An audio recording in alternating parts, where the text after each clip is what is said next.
This week we learned that when the only tool you have is a screwdriver, all your problems begin to look like eyeballs as we discuss the 1997 animated horror hit Perfect Blue.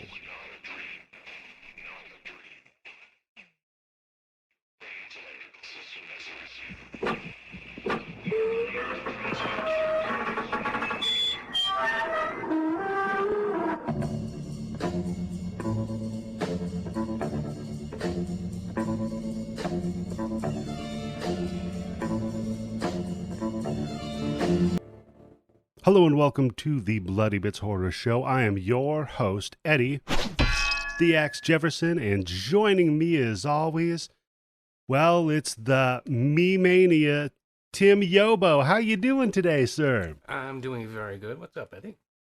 Oh, man, you know what? I'll tell you what's up. It's warmer than it should be. That's what's up. And it's kind of cooler here in New York. It was like 66 degrees yesterday. You can go to hell, Mr. Yobo. Don't worry, soon it's going to be up to 108 degrees with humidity. Yeah. The humidity is what gets you. That's what it is. So, Tim, we are in week 3 of our celebration for Pride Month. And, again, we're not alone. We're very rarely alone, are we? It's not a good thing for the two of us to be alone together. Who knows what the podcast will degrade into. It tends to devolve pretty quickly. We are joined by friend of the show, Rin. How are you doing today? I'm doing good. Hi. Welcome to the show, Ren. Yeah, thank you. So weather update, it's 84 degrees here in Tampa. And Is it a dry 84 or is it a sticky 84? I don't know, I haven't been outside. Weather says it's sunny. It's an air-conditioned 84 if you're in Tampa, man. Let me tell you. Oh, my goodness. So I lived not too far from you for a few years, and now I live in sunny California, and I'm going to tell you right now, the one thing that I miss are Cuban sandwiches. Oh, my God. Oh yeah, I love those. We got Cubans from a food truck when we went to Pride in Ybor City, and they were like $10, but fuck, they were good. There was actually a really good food truck down there. And for the life of me, I can't remember the name of it, but it was a Spanish-Italian fusion. And they had Oh. these, it was like a deep-fried risotto ball. They were so good. I wish I could remember the name of the place. I think I'd tell you to fry go. anything and it's so good, right? Exactly. So, Ran, I reached out to the community to see if anybody wanted to come in here and just talk about horror, basically. And you were referred to us by a friend of the show, Brody Black, recently. We just covered the episode where we discussed Sick Nurses with her. Great movie. Yep. And so when I reached out to you, you were very receptive in wanting to talk with us about something on the horror avenues here. What tell us what's your history here with Perfect Blue, or just tell us about yourself. Whatever, you've got the mic. Starting from Brody, I happened to meet her from I met all of you from the Grind Bin server, which unfortunately I'm not in at the moment because money is a little short right now, and they didn't want to keep on spending money each month on the Patreon, and I was like, well, if I'm gonna leave the Patreon, I gotta leave the server too. It's a courtesy.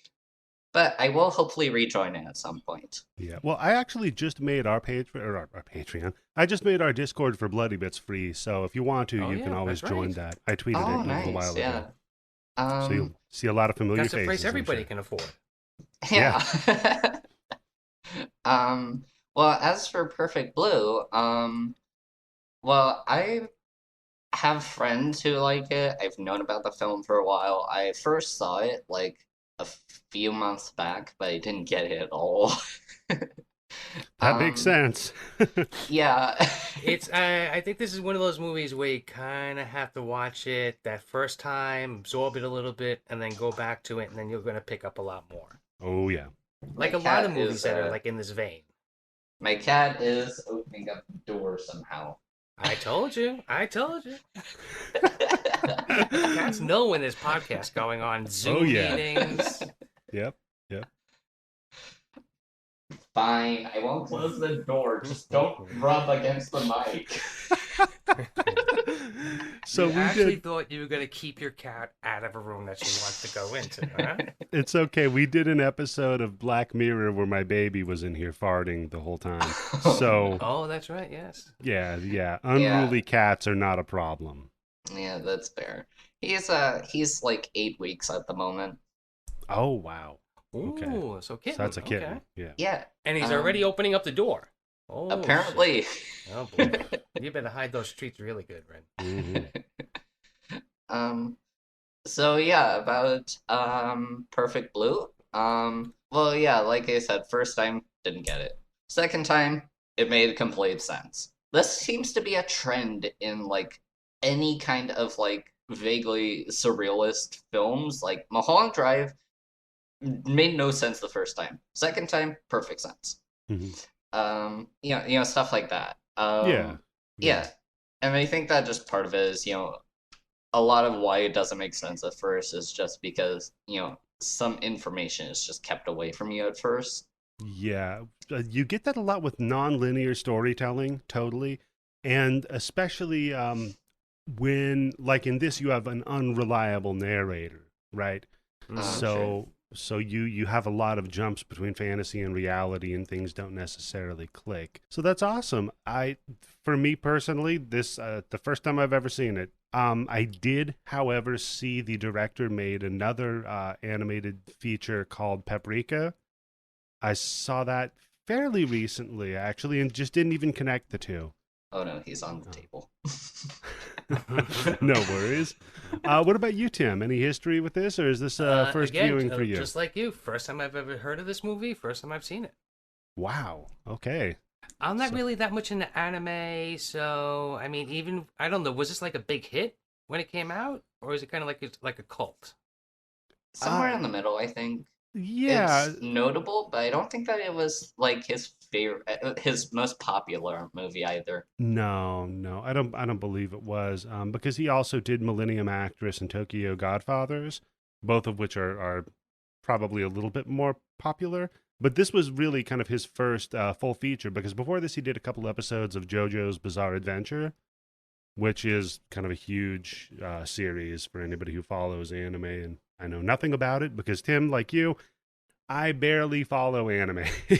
Yeah, it's just not nothing against it, but just when I was into comic books, anime wasn't around, and just as I was getting out of comic books, that's when anime really started to break. So I was like, eh. Yeah, I mean, I hit up a couple of them, like your Akiras and your bigger ones, just the stuff that came across the pond over to here. No, At you the remember when we advent did of- Akira with Charlie? I told you that was the first time I ever saw the movie. I'd heard Oh. about it a billion times, but I never saw it. Yeah. Got that 4K rip of it too, man. It looks phenomenal. But we'll never get that for Perfect Blue, unfortunately, because the original 35 millimeter prints of it were lost. Oh. Yeah. Too bad. So yeah, a little bit more about well, you asked about like why I chose it. So I was Yes.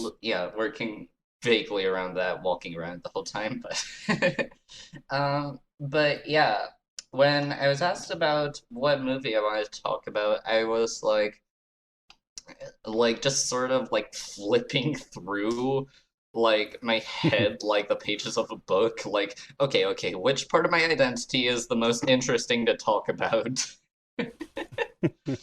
Because yeah, like all the other guests here so far, I've been well, I'm queer, but also like as a general thing, but like if you want to divide that up into like specific subsets, I'm trans, I'm also non-binary that they can coexist, and lesbian, asexual, stuff like that, and I'm plural.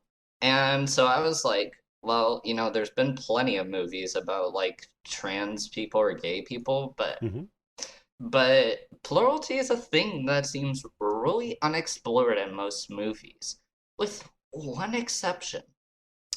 And Okay. that exception is the unfortunate killer alter trope uh, which is enough that it has multiple TV tropes pages, apparently. Um, so the most like notable example of this, other than I guess if you want to interpret it that way, Jekyll and Hyde. The most like straightforward example of this is, of course, M. Night Shyamalan's Split, Yes. which I have no intention of ever watching. That's good. You're not missing much. Yeah. Yeah. So, Um, for the listeners but who aren't aware of what plural is, do you want to break that down a little bit more for them? yeah. Or? So plurality is just basically the new term for like a sort of cluster of identities that are like associated with like dissociative identity disorder or otherwise specified dissociative disorder. They used to call it multiple personalities Right. back in the day, and a lot of Yeah, I know people that from who that movie have it, Sybil. yeah, Yeah. and a lot of people who have it in real life, especially in the past, were diagnosed with schizophrenia instead.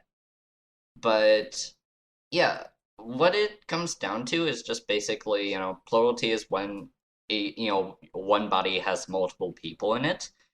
But the experiences for plural people can be very different. Uh, Most of them are formed from trauma, as mine was, because my parents suck. But that's not the only way that it can be formed, of course, and then there's also different like interpretations one can have on it. Like some people use the term alter, and while I think that's like a perfectly fine and valid term, I call mine headmates because I don't think of them as different versions of myself. I think of them as like different people who just happen to like live with me.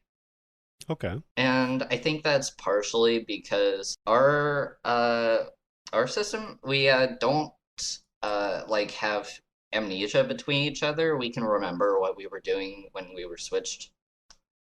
Some systems don't, and I think that's what the main qualifier between dissociative identity disorder and otherwise specified is. That makes sense. So yeah, in one they're dissociated. Okay. Okay, I Yeah, follow. yeah. And so when I was looking for films that actually like cover that, I was thinking, well, I'm not gonna watch Split, of Yeah. course. um, Thank you. yes, yes. This was a So, much, much better pick. Oh yeah. Thank you so much. so then like I suddenly realized, wait a minute, I didn't Perfect Blue have some weird subplot about like a dissociative identity disorder? And I looked it up, and yeah, one Yeah, of it the main sort of characters is sort of literally. does. It's so interesting too because like after watching this, I would say like it's always very difficult with these films because a lot of the times the representation isn't great, right? Because it's Yeah, also usually written through the lens of a person who's not part kidding. of the community, right?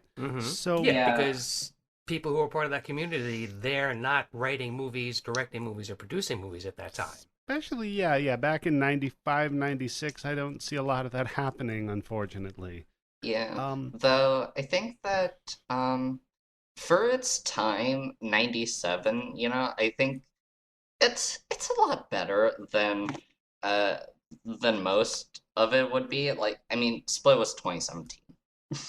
yeah, That's well, a that's that's the true. bar that I'm going off of. That's not a very high bar. So, It's not. ah, yeah. But it's so interesting though because like I've given all of our other guests free reign and they're like, "You know what? I'm going to be honest with you. This is kind of a guilty pleasure, but I identify with it in this way." And then they Well, have the that's what makes it a discussion. good movie, though. Doesn't Yeah, Yeah, matter, all right? Guilty pleasure. What's the last part of that? Pleasure, right? exactly. yeah. True, true. It's my guilty torment movie. I'm gonna watch Yeah. Split. Oh god. Just over and over. No, Oh thank you. no. Oh man. So Wow, thank you so much for sharing that with us. And thank you for introducing this movie, because I'm so glad that I saw it. It actually, I mean, I guess we can get into a little bit of the background of the movie, unless you had something else you wanted to get into beforehand. Go ahead. Yeah. Okay. So basically, it was a novel that was written back in, I believe it was 91. The original manga of it was made.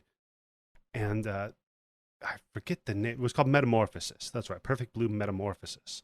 Oh. And eventually the series actually wrapped up back in 1995, right as this Perfect Blue anime came out in Japan. Then, of course, the DVD boom hit in America. So this was, subtitled. Some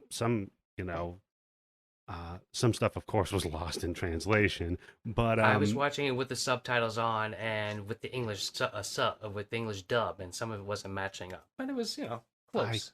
I can't do dubbing. I just can't. It's I don't know. Something just always feels off about the voice acting. Yeah, I'm selective on dubs. I think there are some shows where it very much benefits it, like One Piece. I think the dub is spectacular. Okay. But then there are other shows like this or whatever, that just, why would you do the dub? It doesn't make sense to me. Because American audiences are stupid, and it's going to be hard enough to get them to see a movie that wasn't made in America to begin with, and now I have to read? Come on. Tim, why do you have to remind me of that, man? Plus, also, the people who go in to see this in the movie theaters and rent this are high off their fucking asses, sinking into their couches, too. So asking them to read... Oh my God, I can't even imagine watching this high. That would be the worst experience. Oh man, some mushrooms and then turn this on. No, Tim. No.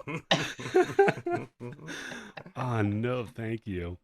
Then it kind of came over to America with the DVD boom, of course, with the dubs and subs, and a little bit lost in translation, but it really kind of gained a cult status recently.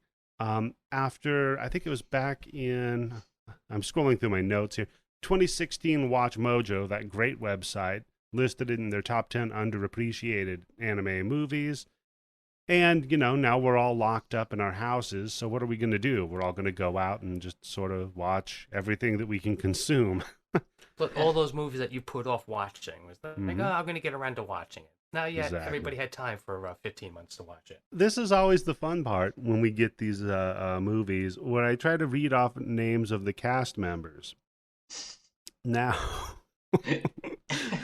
I'm so glad this is your part, Ed. Go to hell, Tim. So Satisho Khan was the director of it. He, like we discussed earlier, Paprika, and a couple of other major kind of credits. He didn't really... I think he's got something else coming out recent. Oh, Dreaming Machines. That's what it is. So he's got another film coming out called Dreaming Machines that was just recently sort of announced. But he's been off of doing anything for about the last 13 years. Sarayuki Murray, nailed it, was the person who wrote the adaptation of this from novel to screenplay. And Yoshikazu Takeuchi was the original novel's writer. I think I did okay, so I feel all right. That last one sounded the best, I will say that. Well, thank you. Third time's a charm. So with that, I think we can get into the breakdown of the movie. So we open on what... The wrong movie? The wrong movie. What am I watching? Is this fucking Power Rangers? Tim, I love that. That's exactly the note. I'm like, why am I watching Power Rangers attacking Powertron? I actually paused the movie. I was like, hold on a second. So did I. And then I checked. It reminds me of the time when I rented Fight Club on DVD for the first time. When I popped it in, it comes up the main menu of Never Been Kissed with Drew Barrymore. And I'm like, what the fuck? That's so good.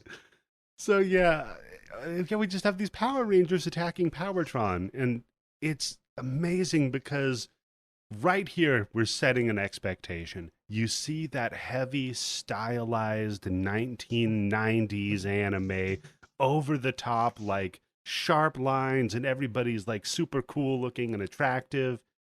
And then it just pans out from that. And we see that we're just at a big public event.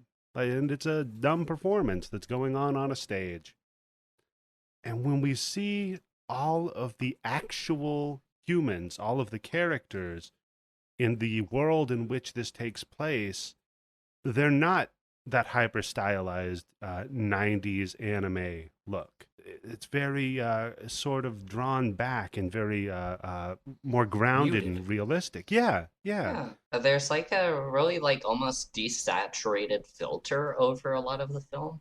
And I think that the graininess really improves that. Well, I think that for me, like the thing that I just keep drawing back to in my notes here is the fact that these people are so much more, as you said, desaturated, grainy, and flawed.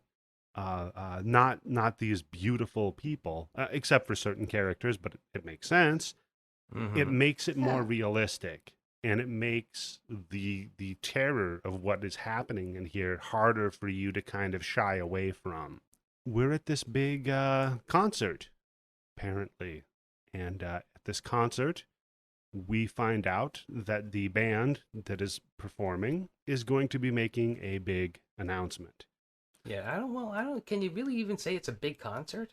Well, because it's in the daytime. It's 3:00 in the afternoon. Yeah. And there's a lot of people there, but something's going to happen to this band later on where they're like all going crazy because they broke the top 100. So that's true. Yeah, so it looks like a street fair, like like what the Power Rangers were doing.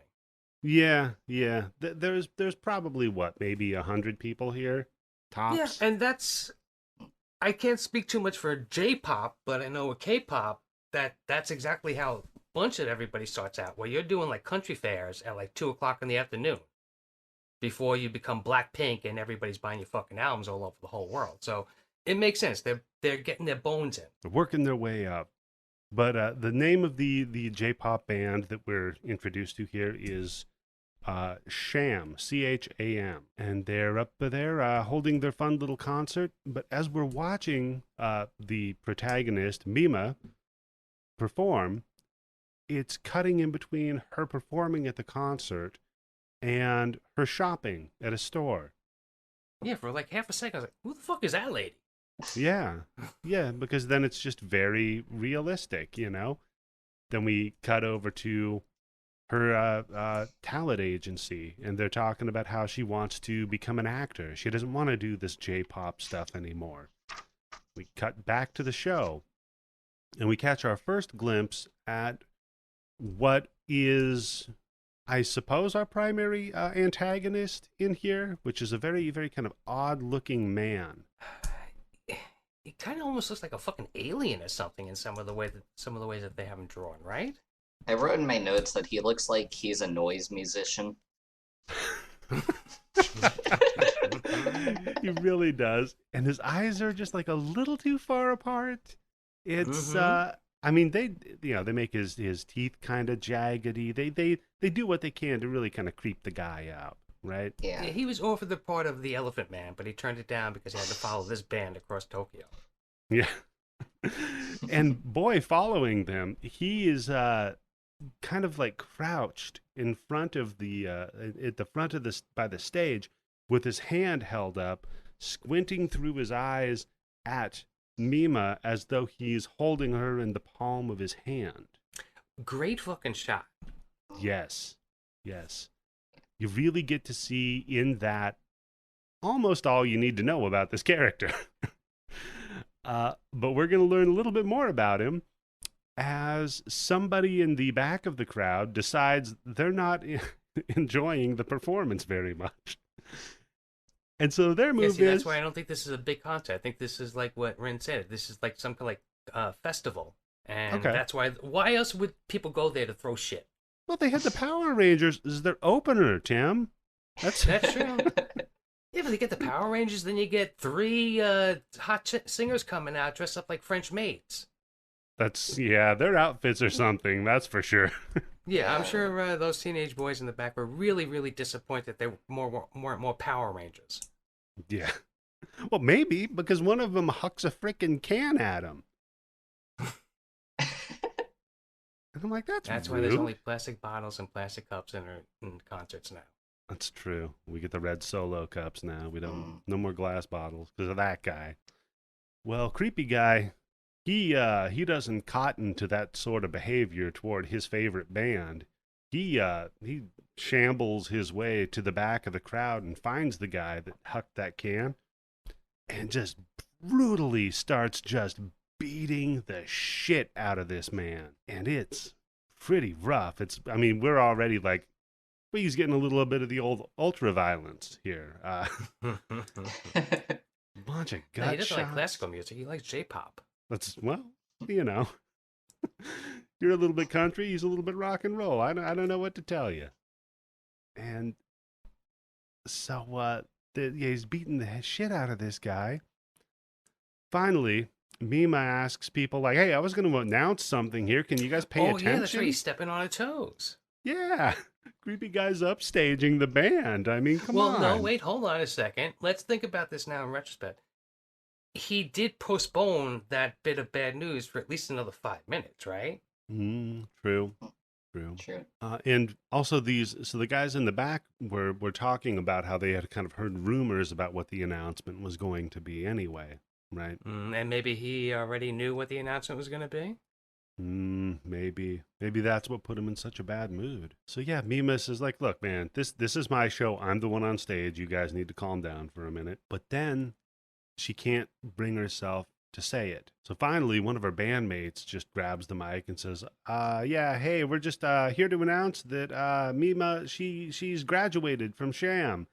And she's going to go on to do the next big thing. And congratulations for her. Now let's wish her the best of luck. Now get the fuck off the stage. Yeah. Now we're gonna do your song about metamorphosis and see ya. And there's an interesting part here when they show the crowd doesn't have any faces. No, that's true. And this is when we cut back to Mima's house, apartment. And I love it's such a like. There's so many really small things that they do with this that they do so well. Her room.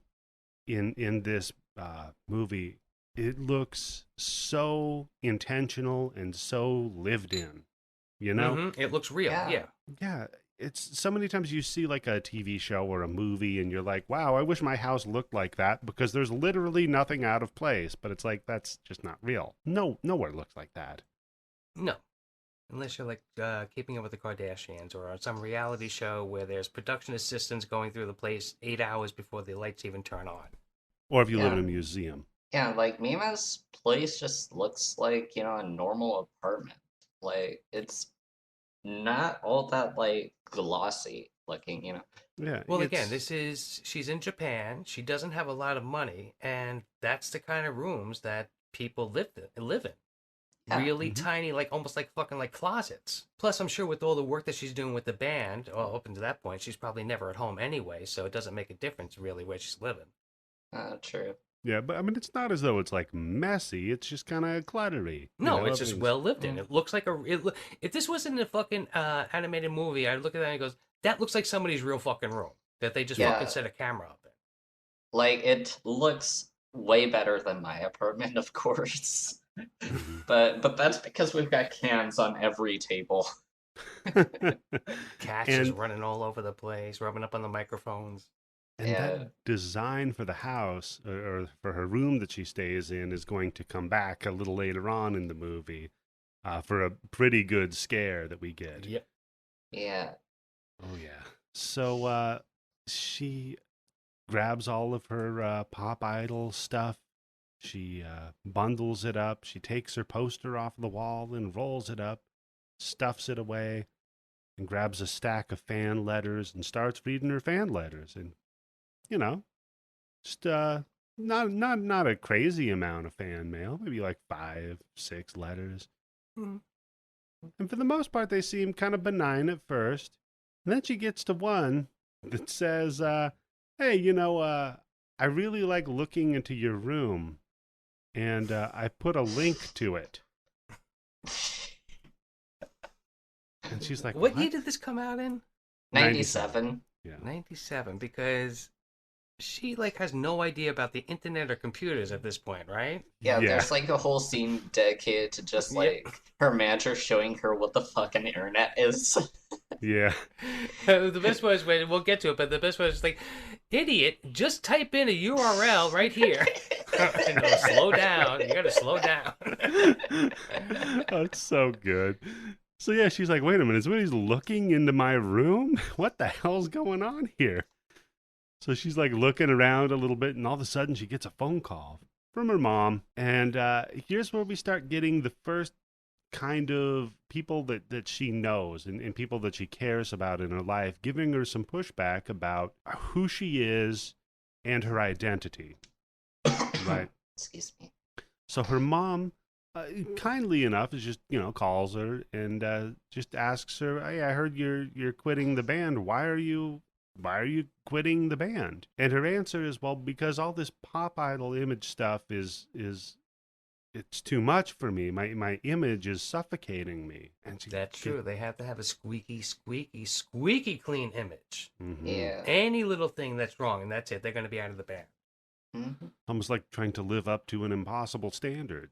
So then all of a sudden she gets another phone call. She's like, oh, hold on, Mom. I'm tired of you guilting me. I'm just going to talk to literally anyone else real quick. So she switches the line over, and it's a hang-up call. Whatever. Switches back over to her mom. Says, all right, Mom. Well, I'm having a fun time talking to you, but my bath alarm just went off. How great is that thing? Holy shit. You know what? I'm with you on this one. I've never heard of a bath alarm before. I'm sold. Yeah. I never heard of a bidet before, but Japan Asian bathrooms, they got that shit going on over there. Holy Christ. Yeah. Bidet. I couldn't live without a bidet anymore, man. That's oof. But no, you could just set your tub up and you don't have to worry about it overflowing or where it gets too hot or too cold. Because I guarantee you, not only did that thing have a thing with like how high the level of water was getting, with what the temperature was. Oh, I want one. Yeah. I think if there isn't one, we have to invent one. That I was literally just trying to think about, is there any way that I can rig up a microcomputer like a Raspberry Pi to do that with a temperature probe and like... Yeah, just take those hot pot, that prong thing out of those instant coffee pots. Oh yeah. And just put that in your bathtub, plug that in, and just put a thermometer in. That's it. Yeah, with a little bobble for the level in the background. Mm-hmm. Yeah, that works for me. Tim, you're a big bath guy. I had you pegged for a cold shower in the morning. I'm sorry. I think the last time I took a bath, I was maybe 8 or 9 years old. Wow. I shower, but I just don't take baths. Yeah. I like baths sometimes, but I don't do them much because our shower's bath is like really rough from like the paint being shit. Now, I just have a weird thing where it's like if I was going to have to take a bath, I think I literally have to clean the tub out. Even though it's just me and my wife. And I know my wife's not dirty or anything like that. I know she's not taking a dump in the fucking tub. Jesus. But just the idea of I'm going to be sitting there in the tub, I'd have to make sure that shit was like spick and span clean. Yeah, and that's just too much work. I can take a shower and in and out in 10 minutes. Because you're just putting your ass where somebody's feet just were. And the thing is, like, when I take baths... I'm trying to figure out the height difference on that one, but yeah, that could be a possibility. when I take baths, like, I always get a shower afterwards because I don't feel clean after it. Like... So, Tim, you might know about this. I got recently, my wife and I both got these cloth things. They're like a towel, but they're Korean, I guess. And you use them to scrape all the way to the subcutaneous layer of skin off of your body. Oh shit! So you're doing like a body scrub? Yeah. We got some of those things. Oh shit! That shit is rough, man. Yeah, it is, dude. I peeled like Eddie 2 off of my body last time I used one. Oh yeah, man. It's like doing that thing on your fucking nose with that fucking thing that takes like all the blackheads off. Dude, you didn't even know that they were there? Holy Christ. The water looked like fucking egg drop soup when I was done. Man, it was crazy. Mm-hmm. Yeah. The dead skin. Well, no, nobody's ever going to be eating egg drop soup again, but thank you. Okay, yeah, that's just one more thing we'll put on the list of ways we've traumatized our listeners. Oprah got sued for saying shit about beef. Guess what's going to happen to us now with egg drop soup companies? Well, we lost Blue Chew as a sponsor. Now we're not going to get sponsored by Egg Drop Soup. Ah, man. Take Viagra like a real person. Come on. Tim, it's the same generic ingredient. Anyhow. No. I don't know, but I think if you show up on a date and wouldn't you rather have your date find a Viagra pill in your pocket instead of a pack of Blue Chews? So it's a class thing, right? Like, look, not only can I not afford the name brand, but I also have to have it like a gummy vitamin. That's right. I can't swallow pills. I've always like dry swallowed pills because like as a kid I just was like, how the fuck am I supposed to take a pill and then like drink water? It is a certain trick that you have to learn as a kid, and I think that when you learn it as a kid, from like the first time you take like maybe like a Flintstones aspirin or whatever, do they still make those? No, those were vitamins. Those are Flintstone vitamins. Sorry, yeah. But like a Bear aspirin for kids that tasted like orange. Do they still make that? Yeah, they make chewable aspirin for kids. Okay. So I think when you learn how to do that as a kid, that sticks with it. Because when my wife takes a pill, holy Christ, it looks like she's going to break a fucking neck. She tilts her head all the way up. She puts the pill, and then she drinks the water, and then she tilts her head back even more. Like in a real jerking motion. Like, you're going to give me some fucking whiplash. She has to like unhinge her neck so that it folds back. Almost. It's almost like she's doing like a Godzilla thing. Like straight up into the fucking sky with the atomic breath coming out. No, but like for me, since I was like, every time that I tried to do it as a kid, I would like put it on my tongue and then drink the water, and then the pill would get lost in the water, and it would be terrible. Instead, what I did was like I just learned how to like shove my fingers all the way back into like my throat and then just drop it. That's pretty rough. I can take pills dry too, but I don't have to like shove them down my throat.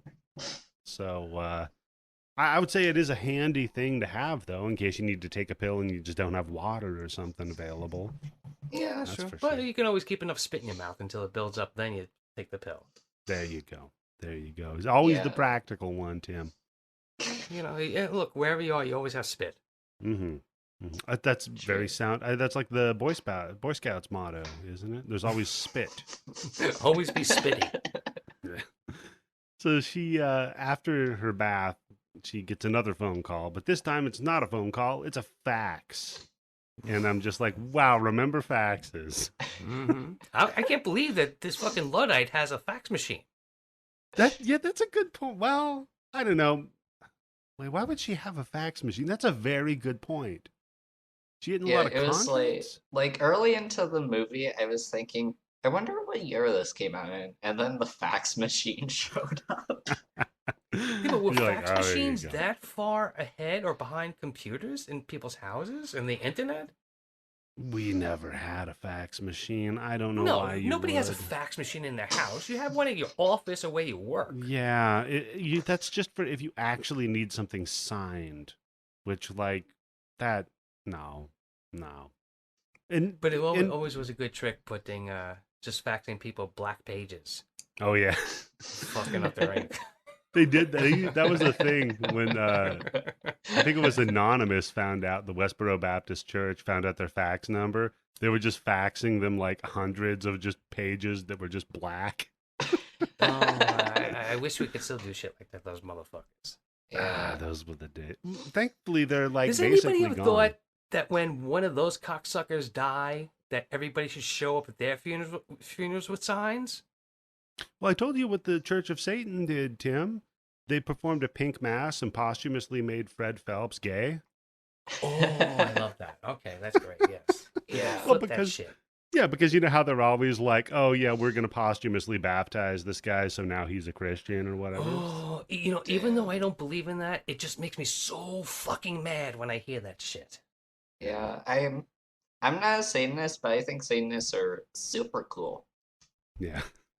I'd rather hang out with Satanists any day than a bunch of Christians. I say as I'm looking at my my flag to Baphomet that I have in my recording room.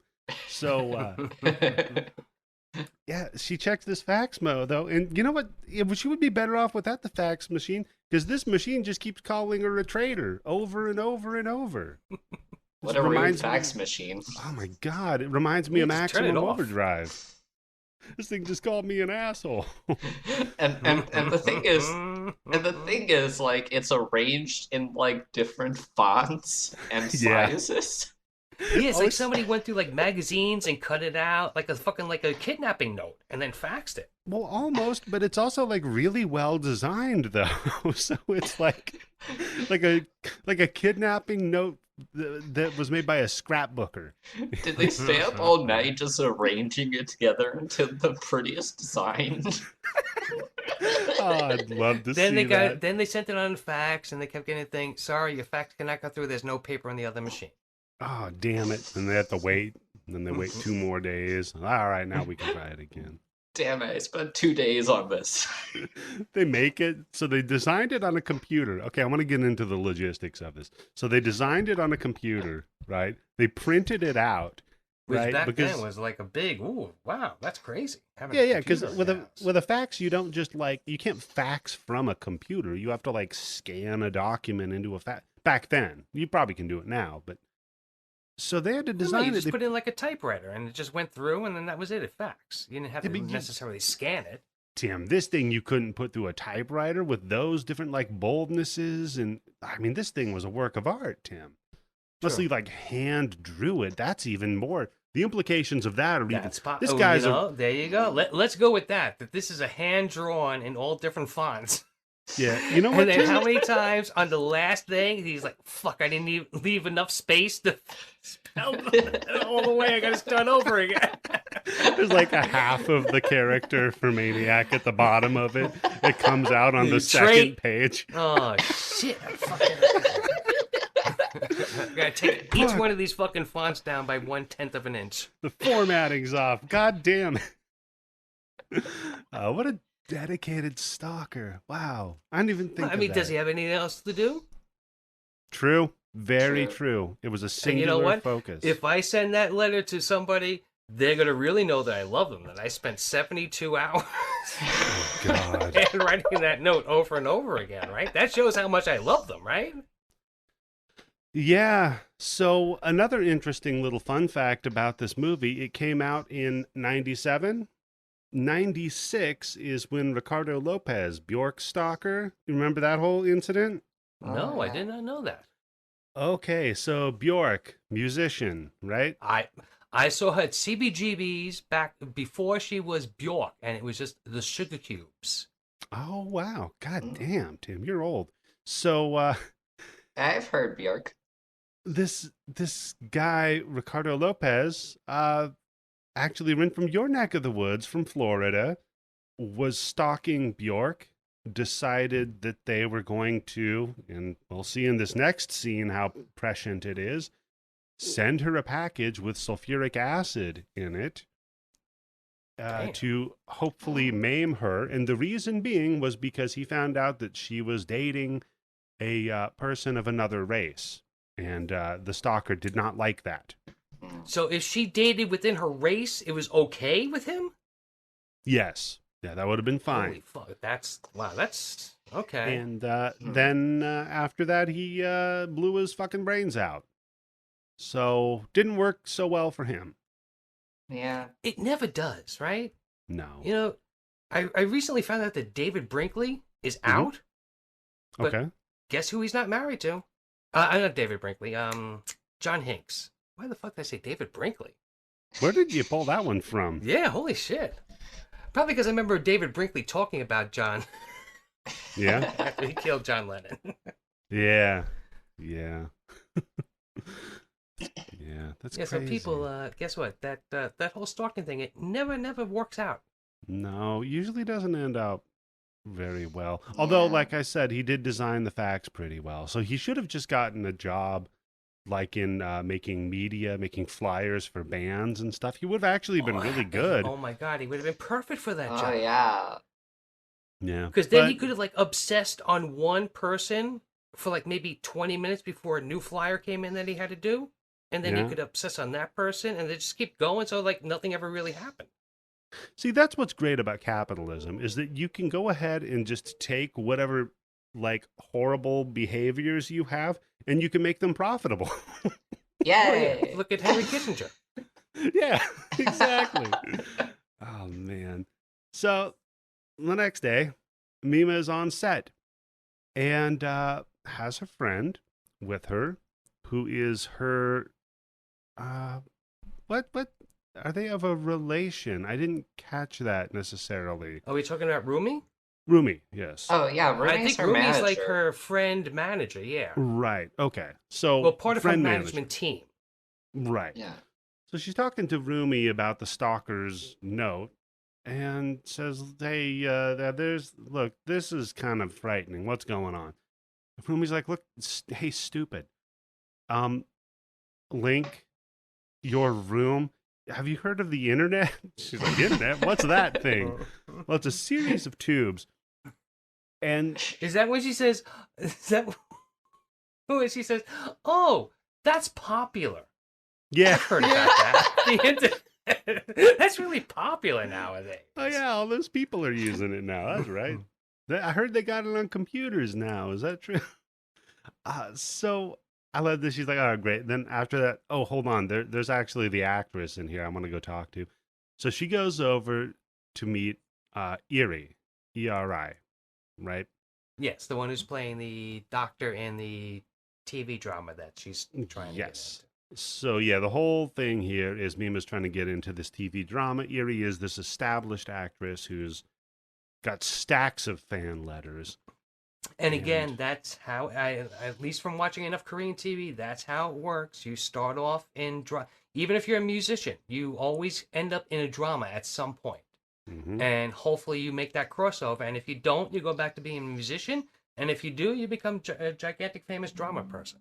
Mm-hmm. It's a whole. It's like 1930s Hollywood system over there. At least in Korea. I can't talk about Japan, but from everything I know about Korean TV and pop and all that stuff, it's really like they have a tight rein on everything that happens. So then they're also owned by the studio. They make no money. Well, they don't call them. Usually, they don't call them managers. They call them sponsors. And it's basically, from what I've heard, it's like if you have enough money and you have enough connections, you're going to be able to get your kid who wants to be a singer or a dancer or something like that into it, foot in the door. It's very hard if you're nobody and you don't have a lot of money or connections. But then what happens is you get picked up by quote unquote a sponsor who they train some of these K-pop singers for 4 fucking years before they even hit the stage one time. And they're constantly interchanging the fucking groups and all that stuff to make shit work. And like you could be working for 4.5 fucking years in a group, and last minute you're out, and somebody else is walking in that was with another group for 3.5 years. That's insanity. No thanks. See, this is why podcasting is better. All you need is a microphone. Yeah, that's it. Any old asshole can just do it. It's perfect. I think we've proven that point. Mm-hmm. Mm-hmm. So, yeah, Erie gets her stack of fan letters, but one of them's not for her. And it gets scraped off the top. And then that is given to Mima's other manager. Or no, is this... Yeah, it's her manager or agent? I think they're both... I think they're basically her team. Yeah, right? they're a team, yeah. Like I said, the management team. They wrote down his name somewhere. Yeah, Kotodoro something? Totoki? Oh, boy. Tadakoro. Something with... Mr. Tadakoro. Tadakoro. Yes. Tadakoro. There. So Mr. Tadakoro gets the note and walks off as Mima goes up to take her one line. She has one line in the drama, and she's really, really, really wants to get this one line down. She's nervous about it. She kind of scans the room, and you just see for a flash that stalker guy in the background. Well, while she's getting ready to take her scene, to deliver her line, her manager opens up the letter, and it explodes. Yep. A literally letter bomb. Yeah. Yeah. With a little piece of paper that falls from it saying, "Is a warning, the next one will be real." And I'm like, how? Wait a minute. It exploded. What do you mean real? Yeah, and he's hurt, right? He's bleeding. He's bleeding out of his fucking hands. And his neck, it looks like, too. Yeah. He must have got, like, the worst fucking paper cut. Holy shit. Oh, God. Imagine if he, like, ripped it open with his teeth. Like, oh, man. Oh, no. Oh, wow. See? If he did that, there would be no more Tadokoro. No, it would have been Kakihara at that point from Ichi the Killer. So, yeah, now... Takashi Mike would do that. Yeah. Yes, he would, and it would be in scene. You would see everything on screen. So Rumi and Mima go back to Mima's place. And I love this, that she says, yeah, dude's cool. He said we're not going to call the cops because it was a prank. And he's not even really hurt. I'm like, I think he was hurt. I also think is like just an insurance thing. Maybe the studio would be calling the police. Here again, I think what this is like I said, again, I can't say, I'm imagining that what's going on in Korea entertainment is probably what's happening in Japan and China. But this, like I said, it's like the 1930s Louis B. Mayer times where, no, you know what? We don't want that shit getting out because that's not going to be good for business. Yeah. And they're powerful enough where it's like somebody's got their fucking hands almost blown off, but nobody's going to the cops about it. Plus, technically, we don't know about it yet, but look who's telling her this. We'll come to that later. Yes. Yeah. They're like, all right, hey, by the way, we're going to go ahead and set up your computer and your internet, and then you can see what your room looks like. And it was so funny because, like, she just pulls out, like, this huge Mac computer. Yeah. Lovingly drawn, too. They got that fucking apple down straight. But it's like, her room is the size of a postage stamp. You're going to put that computer in there? Thing is massive. It's going to heat the whole room during the winter. That's fine. Good point, Tim. Fair point. I'll give you that one. She doesn't need lights anymore. That's for sure. That's true. And in her small room, it's like she's going to be looking at a 75-inch fucking TV. No matter where she's standing. Finally, we don't need a table anymore. That was one of the good selling points about VR headsets, is that you can just like watch a movie on whatever size screen you want it to be, you know?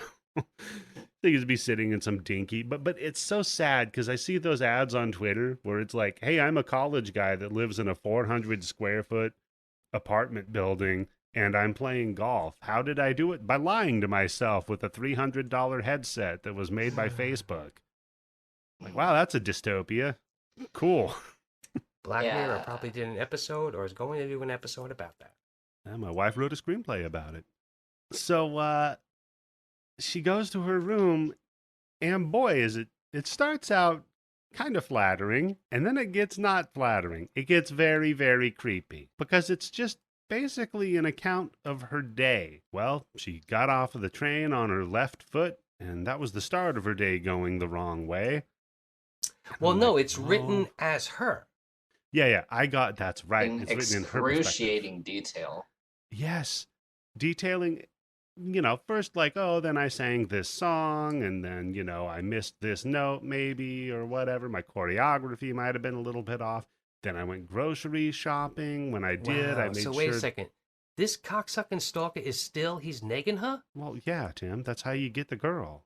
You got to drop but a couple he's writing as her. That doesn't work. Technically, he's negging himself.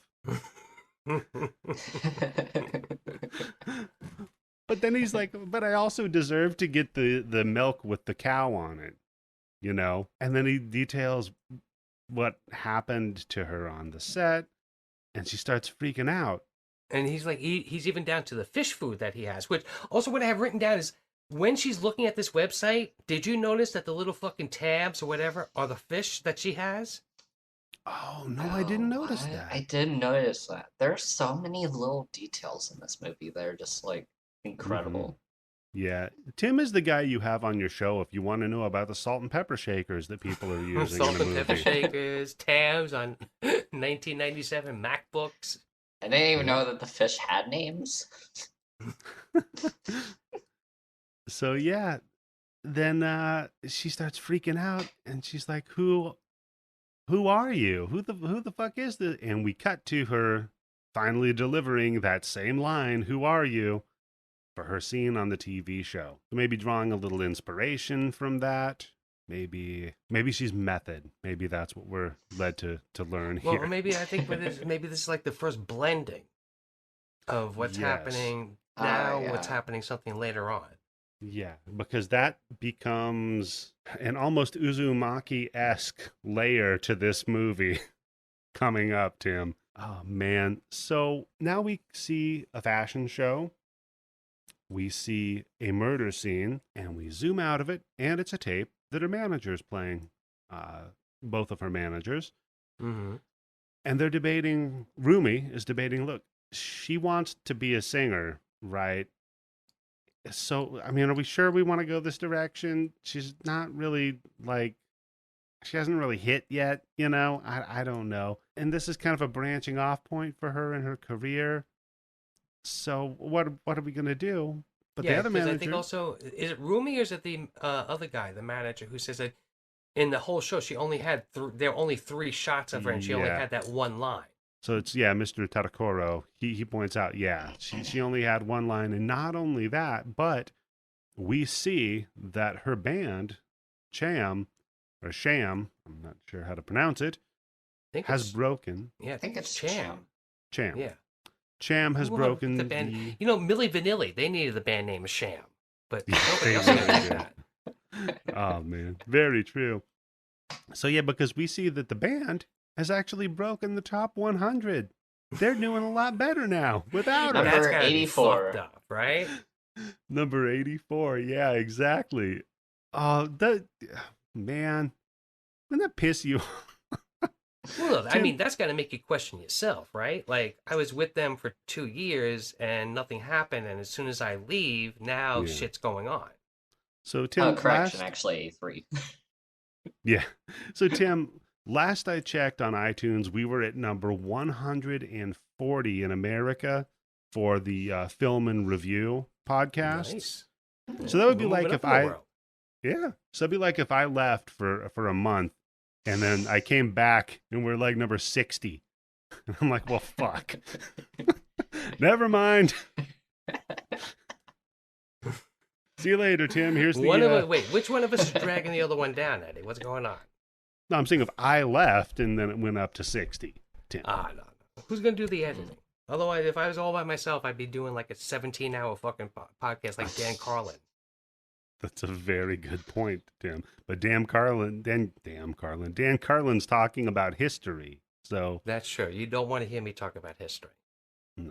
No, we can talk about Perfect Blue.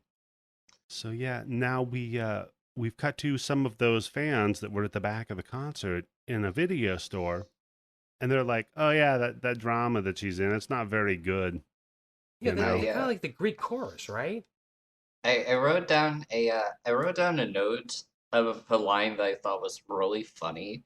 Please it do. Sucks like all psycho thrillers made in Japan. Yeah. Very good. So they're like, it's well, there is a formula for that kind of show, right? Yeah. And then they say, you know what? Somebody should save her. And in the background, whose ears perk up, Tim? But her buddy, the stalker. And he gives a little smile. So now we cut to Mima on the train. She's trying to get off of it and immediately remembers that journal entry about which foot she started off with, flashes to that blog and panics.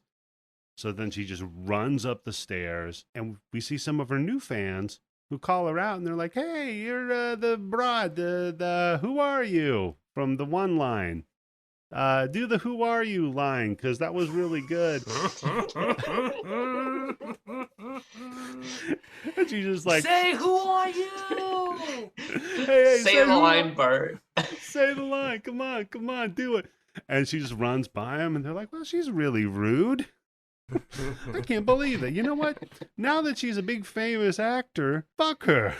Because this is the second time that we see that they're like this paparazzi staked outside of a fucking house, right? When she was a singer, they were there, and now when she's an actress, they're there also, right? Yeah. Or am I mistaken? Yeah. And Ren, what was the line that they said? Um, some like do all actresses get all moody like this? Get all moody. She's running in fear, and you're trying to interrupt her, and you're like, "Oh, she's real moody. What a pill." Good. No problem. Yes. Oh god. So yeah, she runs up the stairs, runs past the fans, gets to her elevator, and there's a little newspaper clipping. It's says this guy here is he's wanted for being creepy, and he also did a hit and run on a person. And then she looks at the thing, and it's like, ah, shit, that's that one creepy guy that I thought I saw for a minute when I was acting. And then she looks, and she sees him in an alleyway across from the elevator going up to her apartment. So now we cut to a little montage of, Sham charted, like we said. Or, yeah, Cam charted. I don't know who charted. Somebody charted. Cham charted.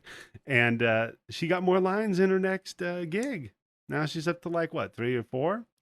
Yeah. So she leaves the agency, and a dude walks up to her and says, hey, baby, why don't you come be a model? And cut. Nope. That was just a scene that was being taped. See, we're getting back to that whole blending of reality all of a sudden. But we also see that she's being taped by her stalker who's hanging out. I guess they just let this guy, like, maybe he's with craft services or something. Well, now but he has a small fucking little handy cam, doesn't he? For 1997. You think a studio would let you do that? Oh, what? Record while they're doing a drama? Yeah, sure. Yeah. Why not? Maybe he's designing the posters. Yeah, you know what? Oh my god. Shit. He's doing the press releases and shit. This guy would be really good for it. That's how he's getting on the set. And that's how he's able to take videos and pictures, because I'm going to need to do a design about this, right? Yeah. Makes sense. And that's why he thinks he's her and writing a blog about her. So no. Then we cut to the writer talking about her character. And he's like, all right, crazy idea about her character. Okay, hear me out. We're going to have her go to a strip show and get raped. And I'm like, whoa, hold on. Tim, did you pick this movie? No. I was like, we can't get away from this shit. What the fuck? It's a horrific thing that happens. I understand that. It is such a crutch, though, that the Hollywood. It's horror. So easy. It's such an easy motivational thing where somebody gets raped, and that's why either they have to get revenge or somebody has to get revenge for them. I was talking with some friends the other day about rape and revenge movies and how they just don't make any fucking sense anymore because they were like so associated with like the 70s and 80s and feminist culture from that time. And like doing shit like Promising Young Woman now just doesn't make sense. I think you need to kill people's dog now. I think you need to John Wick it. I think that's a better... Because there's no easier indicator that somebody's evil than them killing a dog, right? Like, you'd see that and immediately, boom. I mean, it's a trope. True. I don't know. What else could you do to people besides that? And I guess you could, like, hack into their social media. Take all their life savings. Take all their life savings, yeah. Tim, something like that, you know? That's a good one, yeah. Get them fired. Dress up like them, go to their work, and then smack their boss. Your fence is 6 inches on my side of the property line? Yeah. Oh, there we go. Just slowly gaslight them by moving their fence further and further closer to their house. I guarantee you there's plenty of neighbors who know exactly down to the fucking millimeter where that fence is supposed to be. Yeah. I'll bet my neighbor does. My neighbor sweeps their front yard where their tree has leaves that fall down into it, and they sweep it into our yard. Really? You should get a fucking leaf blower. That's a big gas powered, like loud. Oh my, just abrasive. Just have it set up with a sensor that as soon as there's any motion where leaves are getting pushed on your thing, just have it turn on automatically and just blow that shit right back in the guy's face. Yeah. Oh, Tim, you'd love it too, because I went to the store today. I went to Walmart and they have their 4th of July tank tops out. It's that season when I get most of my wardrobe. Ooh. They have it's this great one. It's 2 crossed American flags, like a Jolly Roger Bones, right? And in front of it, it just says beer, barbecue, and freedom. Because nothing respects the flag more than getting barbecue and ketchup and wiping your fingers and spilling your fucking Coors Light all over it. Sorry, Michelob or Budweiser. Nothing proves that you're, a good and respectable person more than getting drunk and eating a hot dog. I'm slowly killing myself for America. Tim, would Watching you believe the proud game of football. Yeah. Tim, would you believe that shirt was only $3.96? Yeah, because you know why? Because it was made in China?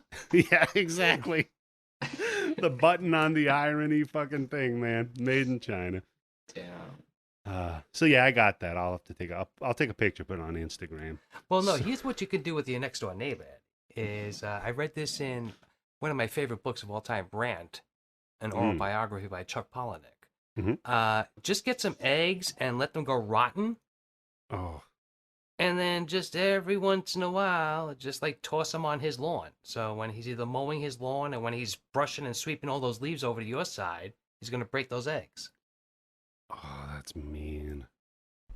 Hold on. I'm gonna it works. That. No, I'm gonna be. I have all these little tidbits of like fucked up things to do. Tim, remind me to stay on your good side, man. Well, how about this? Here's my favorite thing. I think when I read this, it really made me piss my pants because this is like how you can stop like a whole fucking army. If there's ever like an army uprising and they're using, or like the cops are out there trying to break down riots, let's just say, for hypothetical reasons. Okay. If you put a bunch of plates on the street, it stops any police car or APC coming down that street until they find out whether or not it's a plate or if it's a mine. Oh, God, that's a great idea. Holy shit. Tim. So I'm just going to clear out the flatware department, buddy. That's a great move. That's all you got to do. That's how guaranteed that's going to stop. I don't care how many fucking APCs that your local police department has, which there's no reason for a local police department to have an APC. But when they feel the need to break it out when people are lawfully protesting, a couple of plates on the street is going to stop that shit. 1, 2, 3. Flav, it's teaching us how to fuck with police. Yeah. Oh, God. I was just going to ask, Rin, if you had any suggestions for terrorism, but I think we'll go ahead and move on. Tim, thank you, buddy. It's Tim's Terrorist Minute. That's not my terrorist minute. That's my anti-fascist minute. That's what. Okay, there we go. Tim's Uprising Minute. We need a corner for that. Oh, man. So, yeah, then, I guess we're just going to get her raped in a strip show. So her personality changes, and that's part of the story, right? Well, see, here's a kind of a crazy thing, because doesn't that kind of track when you think of how many American TV actresses, right? Mm-hmm. Who, when they tried to break into movies, what was one of the things that they would do? Go nude or do sex scenes, right? Yeah. I'm not Elizabeth Berkley from Saved by the Bell anymore. Now, I'm doing this with Carl McLaughlin in a pool. Yeah, and to be fair, her agent is like, all right, this is a good idea, but roomy. She's like, no, I don't really like this idea. Mima chimes in, says, yeah, it's cool. I want to be an actress. So that's good. She's like, oh, look, I signed up to do this. This is when I'm going to have to be an actress. This is what you have to do. Yeah, exactly. And Mr. Tadakoro says, yeah, it worked perfectly for Jodie What's-Her-Face, right? Oh my God! What a flashback this brought me to. Right? This is. Yeah, well, Tim. They made the accused reference, not me. I will never ever forget taking a date to see The Accused on opening night for a special screening, a sneak preview, without knowing what it was. Because again, here we go. My friend Mario's girlfriend gave us the tickets and said, "Oh, all I know, it's a Jodie Foster crime drama. It's a courtroom movie." So That's I'm like, true. Oh, wow, Jodie Foster courtroom movie? That can't be bad. Yeah, first date. Get the popcorn, line it up. First and last date, yes. Lean right over to the lady and then say, you know what, special lady friend, you should watch this movie. This is really what it's being with me. That's what this is all about.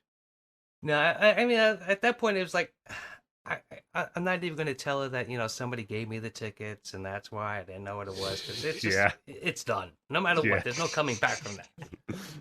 It was your very own taxi driver moment, Tim. Yeah, holy fucking shit. I wish she would have gotten up and walked out. So now she agrees to it, and back on the subway, she's standing by the door, and we have one of our first visual disturbances. Because you can see her reflection in the glass, and her reflection changes to this pop idol version of herself. And it tells her, no, I'm not going to do that fucking scene. I refuse. Ugh. It's gross.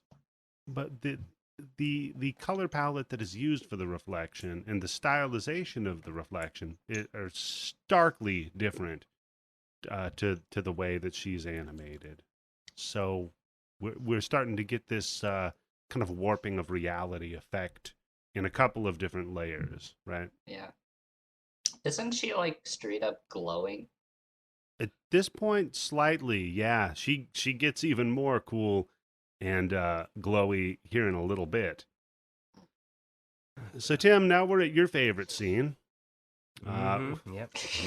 We're on set.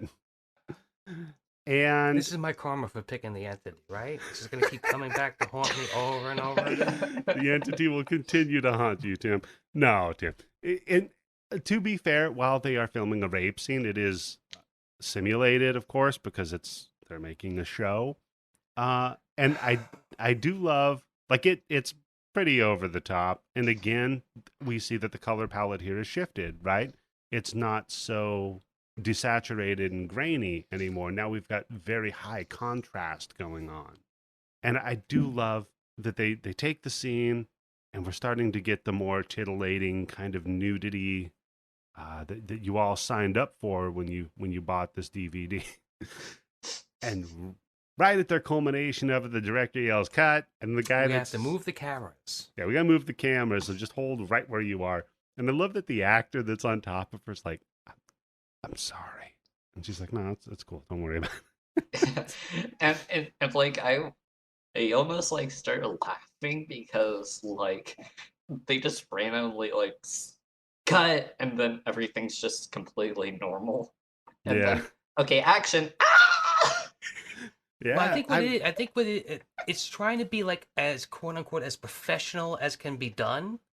And you know, I'm sure that if you're an actor or an actress, you're doing anything in a movie, this has got to be like the worst fucking thing that you're going to have to film. Yeah. And like, how do you approach this whole fucking thing? And I would imagine if I'm that actor, I would be just continuously telling her, "I'm sorry, I'm sorry, I'm sorry," because guess what? He's standing there in between her fucking legs while they're moving the cameras around, right? Yeah. Yeah. Yeah, it's pretty rough, especially with the crowd cheering him on. That doesn't help it. Yeah, see, that's the one thing, because I've never been on a movie set where that's been filmed or anything like that, but I would imagine that would be a but in your closed personal set, life, and though, then you insert the crowd into watching it and everything like that. Yeah, like a requiem for a dream. Extras. Like, could be, yeah. They're just there getting But then their again, daily it's animated, scale. so. True. Yeah, that's very true, Tim. I guess they were just all drawn. Wait a second, I forgot for a second it was animated. I think it's because you were drawn into the world of the film, Tim.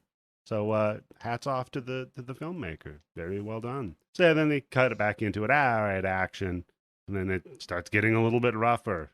It's like, all right, cut. All right, now the thing you just did with the whole throwing the leg up and then putting your leg there and then the ripping the clothes stuff, do that kind of thing again, but do it like faster. All right, and action. So then they do the whole thing even more brutally. Meanwhile, Rumi and her other manager guy, whose name I will continue to forget, so we'll call him Manager Guy. Mr. T. Mr. T. Rumi and Mr. T. Rumi and Mr. T are watching. Wow, that should have been a fucking cartoon, right? With Mr. T and Rumi, but it's like actually like his roommate. T and Rumi? Yeah, but that'd be very good. It's a middle-aged Japanese woman who used to be a pop star who's now a manager. And she's stuck with living with Mr. T because a judge told them to. Yeah. So they're watching the video feed of this event being filmed. And Rumi looks over at Mr. T and she says, "For once, I'm the one that pities this fool." And she starts crying. I couldn't help it. As soon as I said Mr. T, all right, we should have been expecting that right off the bat. Yeah. And so she starts crying, and she's like, I'm fucking out of here. I'm not signed up for this shit. I gotta go. Peace. Well, no, she is bawling, right? Yeah. Those fucking tears, it looks like she's dropping fucking 18-karat diamond stones from her eyes. Yeah. She is not having a good time with it. You know what? I might say she's having a worse time than Mima is having. Oh, Although definitely. Mima does kind of zone out, though. Yes, she zones out. She's looking up around, and she like focuses in on a disco ball, right? Yep. Yeah. I guess she might be bored. She's like, I don't know. I can look at these guys or whatever, but I'm gonna look at the disco ball for a minute. All I gotta do is go, ah. Yeah. No. Stop. No, and slap at him a little bit. That's about all you gotta do. Well, they can fix an ADR. Yeah. True. After the rape. Yeah. Shut up, Tim. And then the English dub of it's got to be even more difficult, right? Because you're not even in the room when it's happening. Very inappropriate, but it was kind of funny for like off the top of my head, right? All right. So I think that might be our last rape joke for the podcast today. Can this be our last rape scene for at least like a month or so? Jesus Christ. It's not up to me, Tim. That's up to our guests. It's okay though. It's tastefully done because it's simulated. It's not real, okay? And it's animation, right? And it's a cartoon, right? This one's animated. That's right. Yes. That's thank you. That's going to be the takeaway that I have from this. This was animated, so some guy had to draw this painstakingly, scene by cell, by cell, by cell, by cell. Yeah, that makes it less bad than the Entity, where there weren't even people there. It was just her miming the whole thing. That's a good point, Tim. So I forgot to look on the end of that credit, so she had a mime coach. Oh, maybe it was like a Marcel, like the girl from Deadly Friend who had a mime coach. Oh God, that fucking movie. Oh my God. Yeah, we're not going to cover that one. But I do love this though. That we cut to, it's after the scene and her manager's taking her out to dinner. So he's like, "Hey, good work, Toots. Where do you want to go? You want to go get like a steak or like a?" No, she just wants to go home. She goes home to feed her fish, and her little fishy friends are dead. Oh. She's been too busy with her jet-setting and high-flying lifestyle as an actor to take care of her fish. Is that what it was? I think so. I think that's what they were getting at. Rin, well, am I the wrong one here? At first, I was thinking, did someone kill her fish? That's what I thought too, Ren, because as far as I know, when push comes to shove, they'll fucking eat each other, right? There'll be one fat, dead fish left and nothing else. Yeah, so, like, I was thinking someone must, like, scoop them up out of there and then, like, I don't know, just let them suffocate. I don't know how else you would kill a fish. Stab it. You throw a hairdryer in that shit. Throw a hair, Tim. That's over the top. No, I think what they did was they did like a Texas Chainsaw Massacre where they just plucked them out individually and hit them with a hammer in the back of the head and then put them back in there. A little tiny hammer? Like a little jeweler's hammer? Yeah. Like guy makes watches? Once they're dead, though, why would you put them back in the tank? Well, because it's like Godfather. You're sending a message. The fish sleeps with the fishes. He sleeps with the fishes. They all sleep with the fishes tonight, right? Yeah. It's better than her waking up with all those little fish heads in a bed, right? Oh, God, yeah. I mean, she can make a fine stew, but... Just go into bed and there's a bunch of fish. Yeah. Can you eat those little tiny fish? Tim, I'm sure you could. I don't know why you'd want to, but I'm sure you could. Those were neon tetras, too, those fish. I remember them very well because I remember me and my friend Peter, we used to go into Petland when they sold fish, and we used to throw candy in the fish tank, and they would eat it like crazy. So they would eat it like candy. Fish? Why were you feeding the fish candy? Because we were stupid kids. And, okay. That's what we were doing. Fish food kind of looks like candy. Sort of does. It's very colorful. That's true. Mm-hmm. I don't think the fish cares if it's colorful, too. That's just for you. Huh. Oh, yeah, because otherwise your dog and cat food would smell like fucking dead animals. That's true. Yeah, they don't want it to smell like a chicken noodle soup. They want to eat rotten shit. Yeah, nobody's going to buy mouse in a can for their cat. No. You buy that for a snake, though. You get the frozen mice and rats for the snake. In a can? Oh, it's just got to be alive for a snake. No, they'll eat it dead. They'll eat a frozen one. Those fucking snakes are snooty. No, they'll eat it dead, dude. They'll eat a frozen one. You just got to make it move around a little bit. Just like pop it in the microwave. Yeah, but that's how you get your hand bit. I saw some fucking documentary with some fucking guy who had like 800 fucking snakes in his house, and he got bit like 17 fucking times, and each one of them was because he was taking a frozen fucking animal and it's like putting it in front of the thing. And guess what the snake did? It bit where it was warm instead of where it was cold. Yeah. My wife had a snake that was blind, and she was trying to feed it, and it bit her. So, how do you know a snake is blind? You know what? I'm gonna have to ask her that. That's a very good question. I think that snake was faking. Yeah, it's like, hey man, I just told her like I couldn't see you. Sorry. The fucking Nazi snake. Yeah.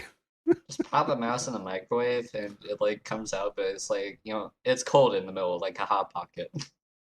Oh God, yeah, exactly. You got to sous vide it and shove some jumping beans in it or something. Oh, that shit's way too fucking hot, and the fucking snake bites and it's like sticking its tongue out. You know, I'm cold-blooded. This is too much. The audacity here. So yeah, she's not too happy about her dead fish, so she freaks out and wrecks the place. What? Yeah, she really is attached to those fish. Yeah, well, I think that what happened was that she was already on edge, and that just pushed her off of it into a breakdown. Yeah. Yeah, because she also can't find a fucking hairdryer for some reason. Yeah, that's true. My fucking fish are all dead. The hairdryer is stuck in the fish tank. I don't know why.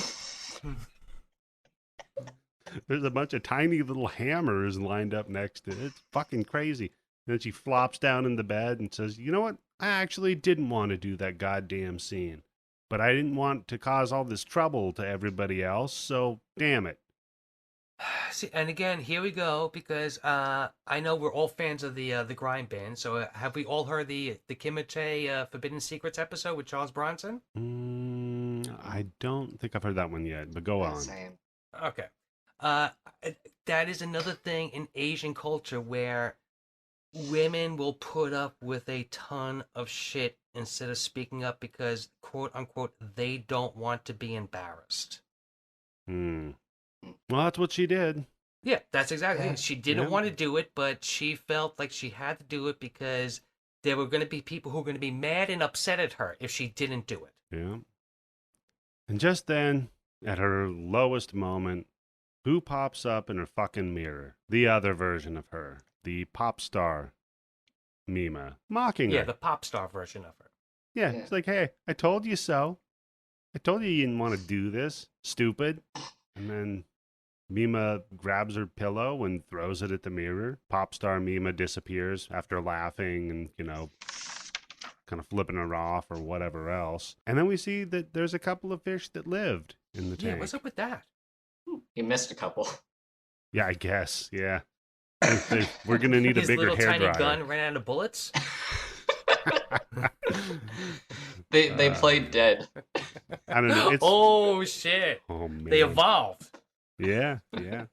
I don't know. It's probably some symbolism that I'm too stupid to figure out. It's probably that. Yeah. So then we cut to her stalker. And boy, howdy. This scene with the stalker, I'm not liking it, man. Because he's typing up an email from her about doing the scene and the director being a pervert. And while he's typing it up, he's voicing the scene. He's voicing the email. Yeah, that was a little bit confusing there for a second, right? It was gross. It was scary, is what it was. This dude's like, oh, hi, yeah, I totally didn't want to do this scene with it. I'm like, dude, don't do that. Don't do that. It wasn't her voice? It was her voice, but it was him doing it. Yeah. Yeah, like you can see on screen he's like mouthing it. Mm-hmm. Yeah, you're watching him mouth it. It's, oh my God, it's disturbing. And I'm like, hey, you can quit doing that. So then we cut to her at an interview, right? The ratings went up and her fans are laughing about, oh yeah, ha ha ha. Rape scenes always brings them in. Yep. That's the crowd pleaser. It is for this podcast. It's sweeps week, so we're going to have a rape scene. Sorry about that. Yeah, you know what, Eddie? You're right. Yeah, that's true. Holy shit. Yep. So we got to. They never did that with Rooney though. With 60 Minutes, did they? Do they still have sweeps weeks?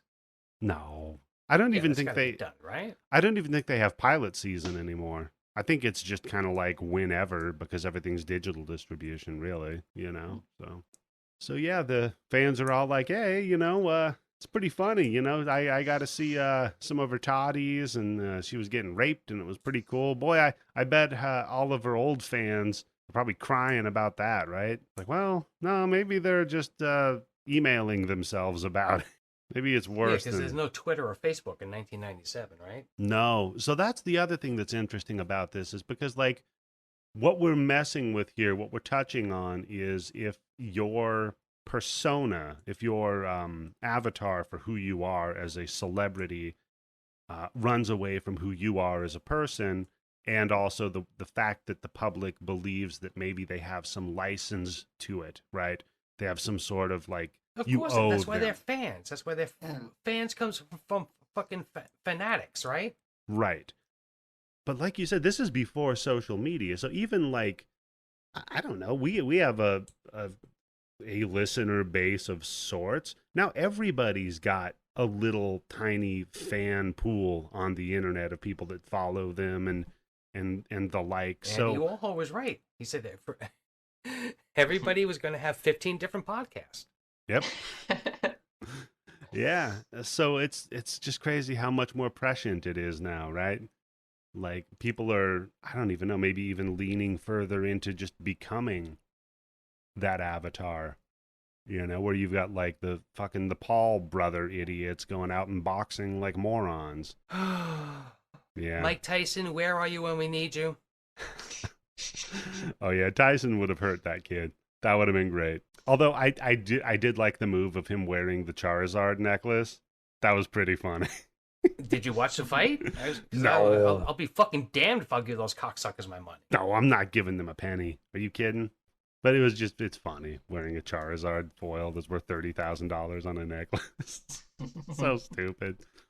Got a necklace made out of bitcoins. That's true. Yeah. You just have a USB thumb drive on your necklace. That's right. Guess what, motherfucker? This is a $10 billion USB. Can't prove it. Yeah.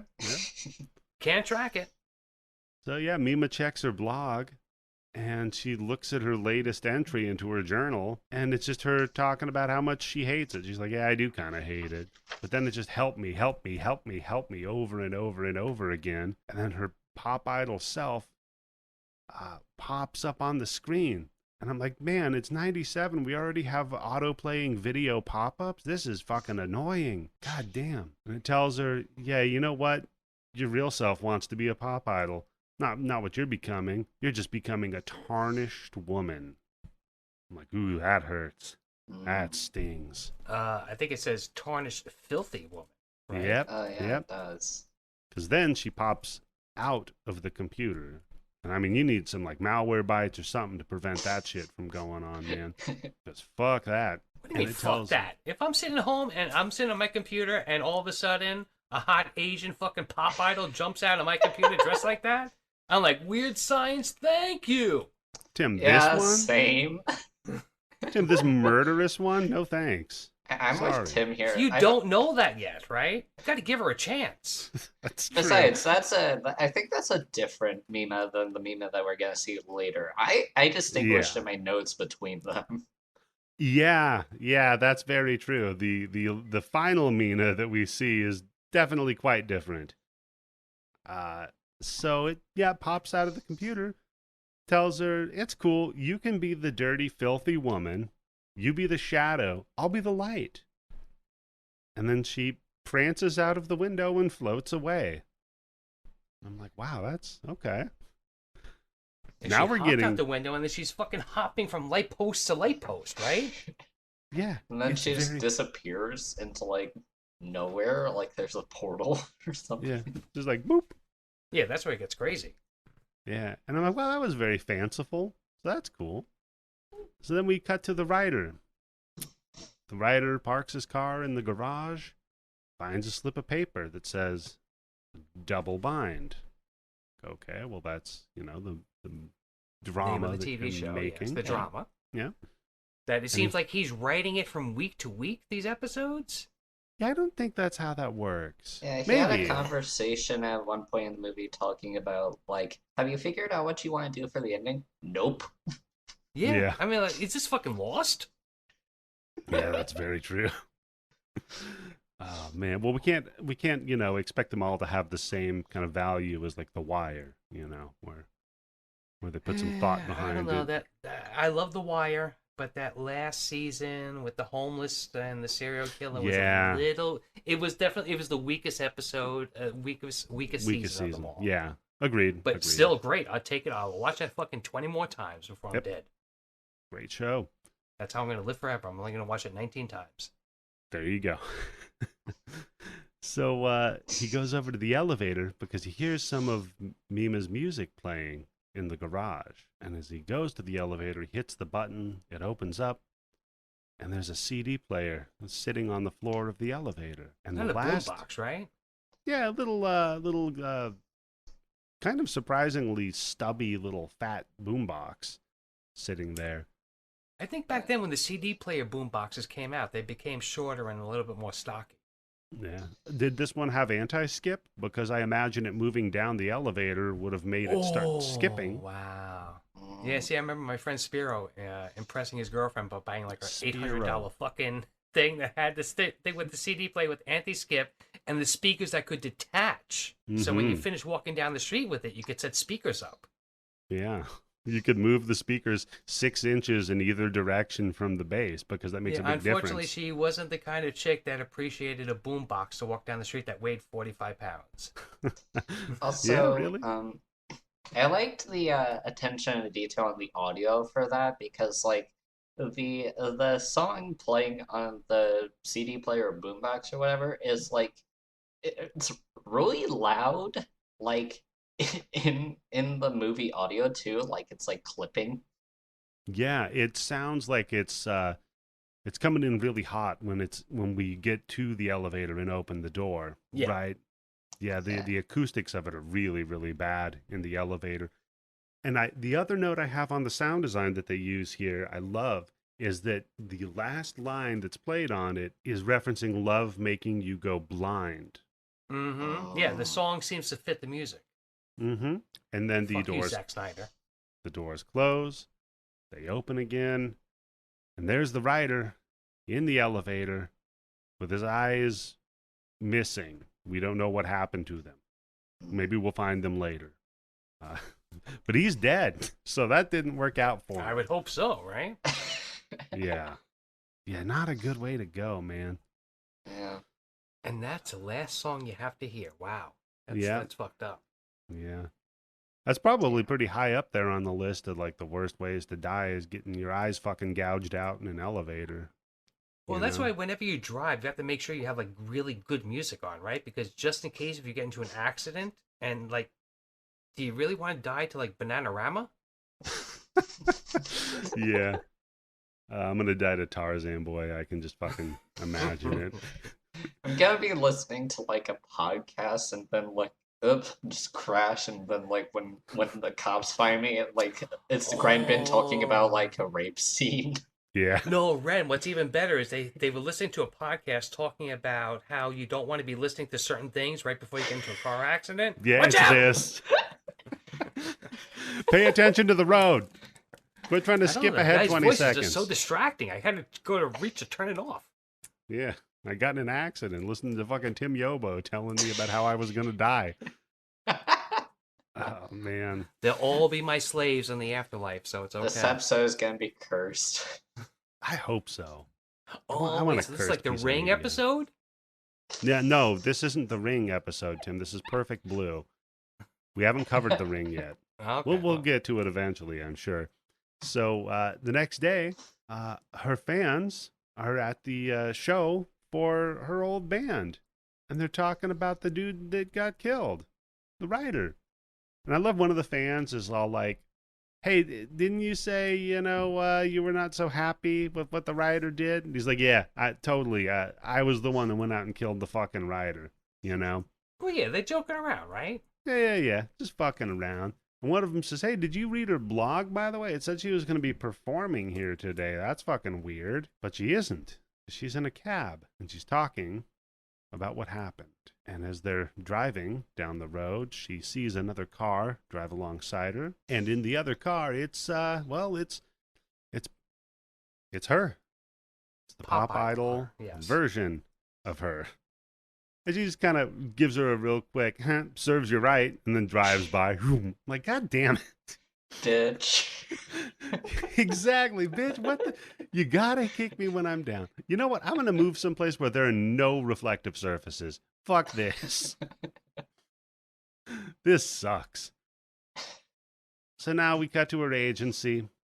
And her agents, or her managers, are talking about the photo shoot that she's getting set up for. And we find out that this photographer, well, he's got a specialty, Tim. He's kind of a guy right after your own... Yeah, he's got a reputation, right? Little reputation. He specializes in getting women to take nude photos. So we then cut to her photo session, and it starts off... Which I have a problem with. Okay, please. Why isn't it pixelated? Damn. I'm sorry. Come on.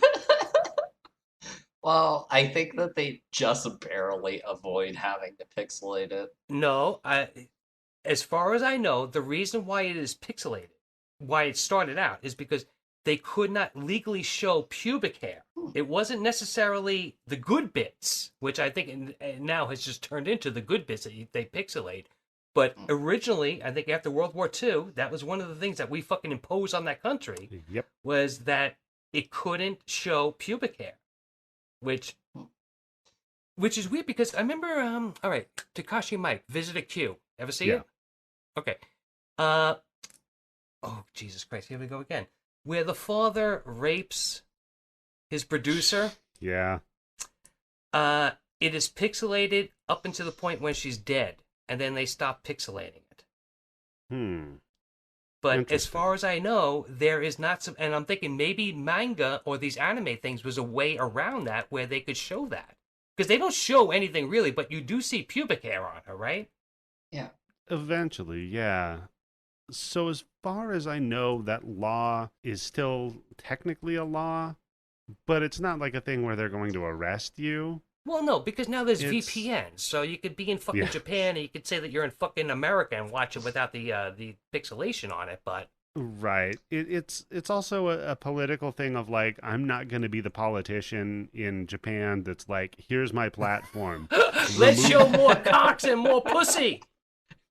Right. Well, I do know that in like hentai and stuff, if there is genitals shown, they don't even usually pixelate it. They just like put shitty little black bars over like the smallest area that they can get away with. Well, see, that's worse because how big of a black bar do they have to put over it, right? Because they don't. Are they being generous? Are they being stingy? Are they like just covering it, or is it like, you know what? Look, the camera adds 10 pounds, right? So let's add like 2 inches. Well, like they're like tiny little strips. They don't even cover the whole thing. Oh, it's like the fucking little strips on AC/DC. Oh, what was that cover that they had with Dirty Deeds? Yeah. Where everybody's eyes blacked out. Oh, God. That'd be so humiliating. Somebody does some weird hentai of me, and then like the bar over my penis is like a centimeter across. I'm like, God damn it. Can you guys give me something here? You need a better agent. That's what it is, right? That's what it is. Yeah. The problem is Tom Cruise will never be shown to be less than 6 feet tall in any movie, right? Right. So I need my bar to be. I need my bar to be vertical, not horizontal. That's all I'm saying. Just black me out below the waist. There Let's you go for it all. So yeah, maybe that. Yeah. Okay. Guys in Japan, go ahead and write to us and let us know about the whole pixelating out of porn, because Tim is really he's got a bug up his ass about this. Look, there's nothing wrong about it, right? Look. Sometimes you don't want to go whole hog, right? Yeah, I suppose. Okay. It's tasteful. It's tasteful nudes. But And it's funny because the photographer like kind of starts out doing semi-tasteful nudes, and then it gets a little more and more kind of egregious, I guess. Explicit. Very Salacious, explicit. yes. And while this is going on, we're cutting back to her concert for her old band, where they're all singing a song about how cool it is to be dressed all casual and wear jeans and stuff. Yeah, that's right. Like next year, I'm not going to try that hard. I'm just going to wear jeans all the time. Like, the fuck? Well, compared to wearing nothing, I guess that's a lot. That's better. true. That's right. Yeah. That's right. I forgot. Because the other thing that we haven't mentioned is how many panty shots we're getting in this movie, right? Oh, a lot. Oh, yeah. Yeah, lots of those, man. And so then that's when we cut back to her, and she's the real her, and she's feeling kind of crappy. So of course her buddy shows up, the pop idol version of her. Just tell her, you fucked up, and I'm gonna go be on stage with the band. I'm gonna go have a great concert, and you can just stay here and feel like shit. So I'll see you later. Bye, loser. Yeah, see you later, sucker. Cut back to the concert where somehow this fucking imaginary version of her is on stage. Maybe. See, I'm thinking what it is. I think it's the original that's thinking that's what's happening. Yeah. Maybe, or we do see that the stalker is here as well. So is it also perhaps... So the stalker is seeing her there because that's where he wants her to be. Precisely. That's where the real her is in the mind of the stalker. Right. So we cut back to Mima at home. Her home's a mess, and she's corpse floating in the bathtub. That's always a good move. There should be some alarm for that, by the way. Well, no, wait, hold on. Here's the thing, because I think, Ren, you mentioned Requiem for a Dream, right? No, I didn't. This is a shot that's straight at that Requiem for a Dream copied with Jennifer Connelly. Oh, yeah. After the I didn't take it out for air scene, right? Is it? I hope it was that and it wasn't the with other scene. Keith David? Right? Oh. No, I don't think there is really another scene after the other scene, Tim. I think that's kind of... There's two scenes. I didn't take it out for air, and then there's the other scene. And it's Keith David, too. It's the Marines voice guy that's saying... That's a gargoyle, man. What the fuck? Yeah. Gargoyle just took his dick out. Take it out for air. Well, actually... I'm looking this up real quick because it's fucked up, but you know what? In the right situation, that's kind of a cool line. Oh right? Shit, yeah. I didn't mention Requiem for a Dream, but that's a film directed by Darren Aronofsky, who also directed Black Swan. Yes, that's right. Yes. Yeah. And Black Swan got a lot of comparisons to Perfect Blue when it came out. Yeah, I guess he's gonna do like a Luigi Cozy and say he never saw this before he directed the other two movies. Yeah, exactly. So, she's just kind of corpse floating in the bathtub, and I love we cut under the water, and she just yells "bastards" into the water. Like, oh, I don't think she's very happy. So now we see the effects of that photo shoot. And we're not seeing a lot of the tasteful ones that were taken up front. We're just seeing a lot of the full-on nudes. Mm-hmm. Don't you remember Vanessa Williams and her whole penthouse thing? Yeah, they don't. Well, that's also Penthouse too, Tim. Come on. Yeah, Penthouse put all those pictures. They weren't showing the ones that weren't completely nude. Right. I mean, you could have had some sort of an illusion of propriety. Had a couple of, more modest ones, followed by the terrible ones. But hey, what are you going to do? Well, I'll tell you who's not too thrilled about it, though. And that is her stalker. Yo, this guy's got some fucking money, right? Yeah, he must. From all those posters.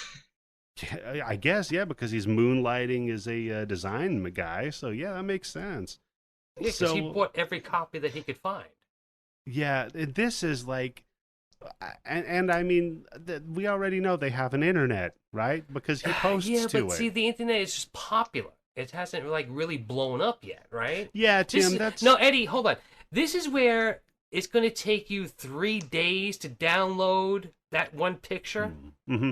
Yeah, so Tim, that's why, number one, that's why they're only showing the good pictures, because I would be pissed if I had to dial up, download a fucking Asian idol that I liked, and it was a picture with her completely dressed. I'm like, oh, fuck. I bet I got to download number 2 now and see what's going on.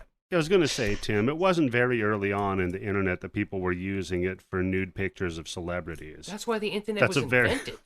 Right, yeah. Of course our nudes are up. This guy can't buy all the pictures off of the internet. Fucking even if there aren't, people would be making the fake ones where they're just like photoshopping her head on. But that's what the problem is. That's true. They couldn't make an NFT out of her nudes. Yep, no flapping.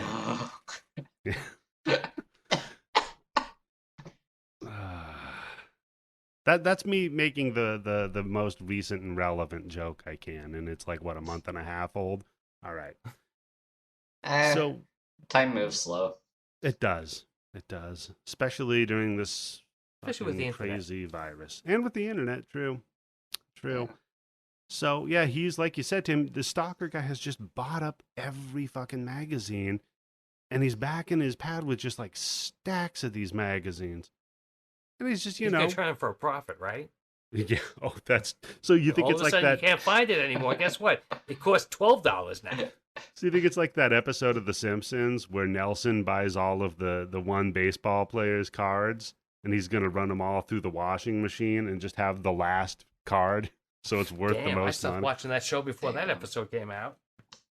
Yeah, it was kind of later on into the series. No, but I do remember buying Vanessa Williams Penthouse and flipping them. What? Yeah, they were incredibly hard to find, and this was way before the internet. So yeah. So Tim, you were doing what people are doing with PlayStation 5s, but with Penthouse and Playboys. I told you before, I was very smart. I went to Catholic school, and I learned that there was a candy store that would sell me Playboys for maybe 75 cents, maybe $1, and then I could flip them for like $3 or $4 in Catholic school. I love that. That's what you learned in Catholic school.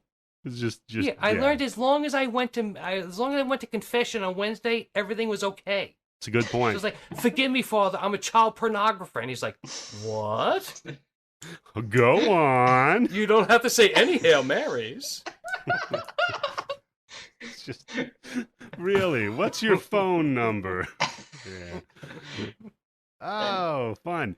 So, yeah, and he's having another little email fun conversation with himself where, okay, so I guess we're going to call it Pop Idol in the crazy guy's head version is asking him to save her because I think what we're going to find out, Eddie, I think he's getting communication, but this is how he's interpreted it, right? This is this is how it's coming out in his head. Yeah. But the thing about this scene in my notes is that this is where I started splitting off the images of like her pop idol self that Mima has been seeing and the other Mima, who I've just written down as Mima, but like with an exclamation point instead of an I. That makes sense because he's got me-mania. So yeah. And that version of Mima is telling him the other Mima, the actress Mima, is a fake. She would never do this, clearly. This is an imposter. She's tainting my good name. Yeah, and I need someone to help me. And he's like, don't worry about it. I'll get rid of her. Like, ooh, this is going to get bad. Mima's kind of sus. Yeah. So now we get, thanks, Mr. Me-Mania. And I guess that's his maybe online handle he goes by. Because he's the Mima number one fan. The internet is new because he'd be Me-Mania 872, right? By now? Nowadays, yeah. Something like that. So then we cut to her talking to a doctor about her other self and not knowing what to do about her other self. But, of course, this doctor isn't really a doctor. This is Fia, the actress, portraying the doctor. But again, we have the blurred lines here, right? Yeah. Mm-hmm. I wrote down like all the lines of dialogue in that scene because I was like, Well, this Dr. Lee is talking like some heavy, like philosophical shit. Yep. That might be Well, important. it's like she's talking about what's really going on. Exactly. Yeah. So Mima's character is like, I don't know anything about myself anymore, and the doctor is like, well, how do you think you know the person you were a second ago is the same person you are now? Well, there's a continuous stream of memories. Given only that, we create illusions within ourselves, saying that we only have one fixed persona. I didn't write the rest of it down, but Yeah, and not only that, but also like you look at the fallibility of memory as it is, right? Like witness testimony is very unreliable as well, and you know, kind of alluding to what she says, we lie about ourselves to ourselves all the time with memory. yeah. So yeah, that's an interesting point that she brings up, and then we cut because we're just filming, right? This is all Yeah. just a movie, and at that point, she sees the stalker again, and that startles her into ruining the shot. She looks back. Maybe the stalker wasn't there, though, because we don't see him. And this is where time and space get really, really, really sketch. So I'll try my best to cover exactly what happens, but bear with me because you should definitely watch the movie. It gets very David Lynch in the coming few moments. Yeah. So it's pouring rain, and her manager and her go to the agency where her remaining band members are there, and they're recording a podcast. No, they're not. It's 97. They're recording a radio show. They're doing a radio ad. Yeah, yeah. And Mina looks in there, and she sees the idol version of herself sitting in there with them. She panics, and she runs away. And as she does so, the idol version of her pops out into the hallway. And now Mina is chasing the idol version of herself down the stairs. The idol version of herself just kind of skipping around, floating, Yep, skipping. very glowing, very otherworldly compared to the real Mina, who's It's looks Mima, bit, but more so, right? yeah, Yeah. the heightened Mima. Yes. So Mima's chasing her, runs down the hallway with her, chases her down the stairs, runs out into public, and just starts like plowing into people, elbowing them.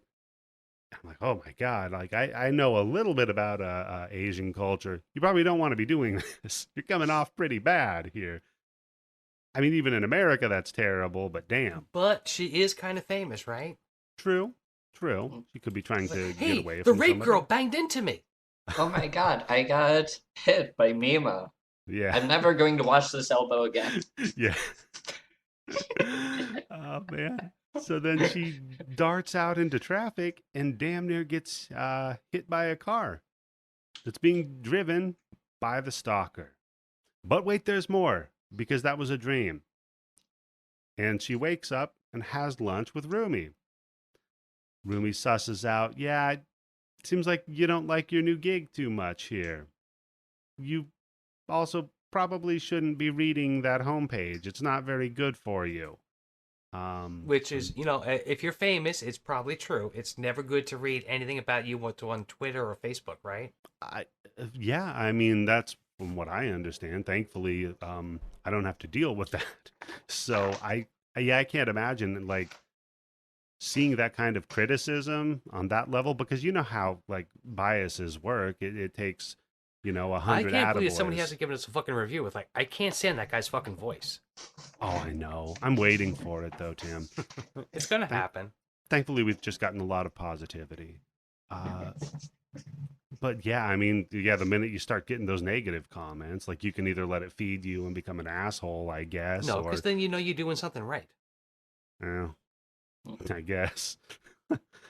But then we get Mima goes into some more great dialogue about how maybe this illusion. Uh-oh. Oh, that cat knocked over something. What, No, that wasn't the cat. That was outside. Holy Damn. shit. Don't answer the door. It's probably Yeah, the holy paparazzi. shit. Wait a second. Is it fucking Jack Nicholson at the door? I'm pretty sure it's gunshots outside because I live in like a, a really like ghetto part of Tampa.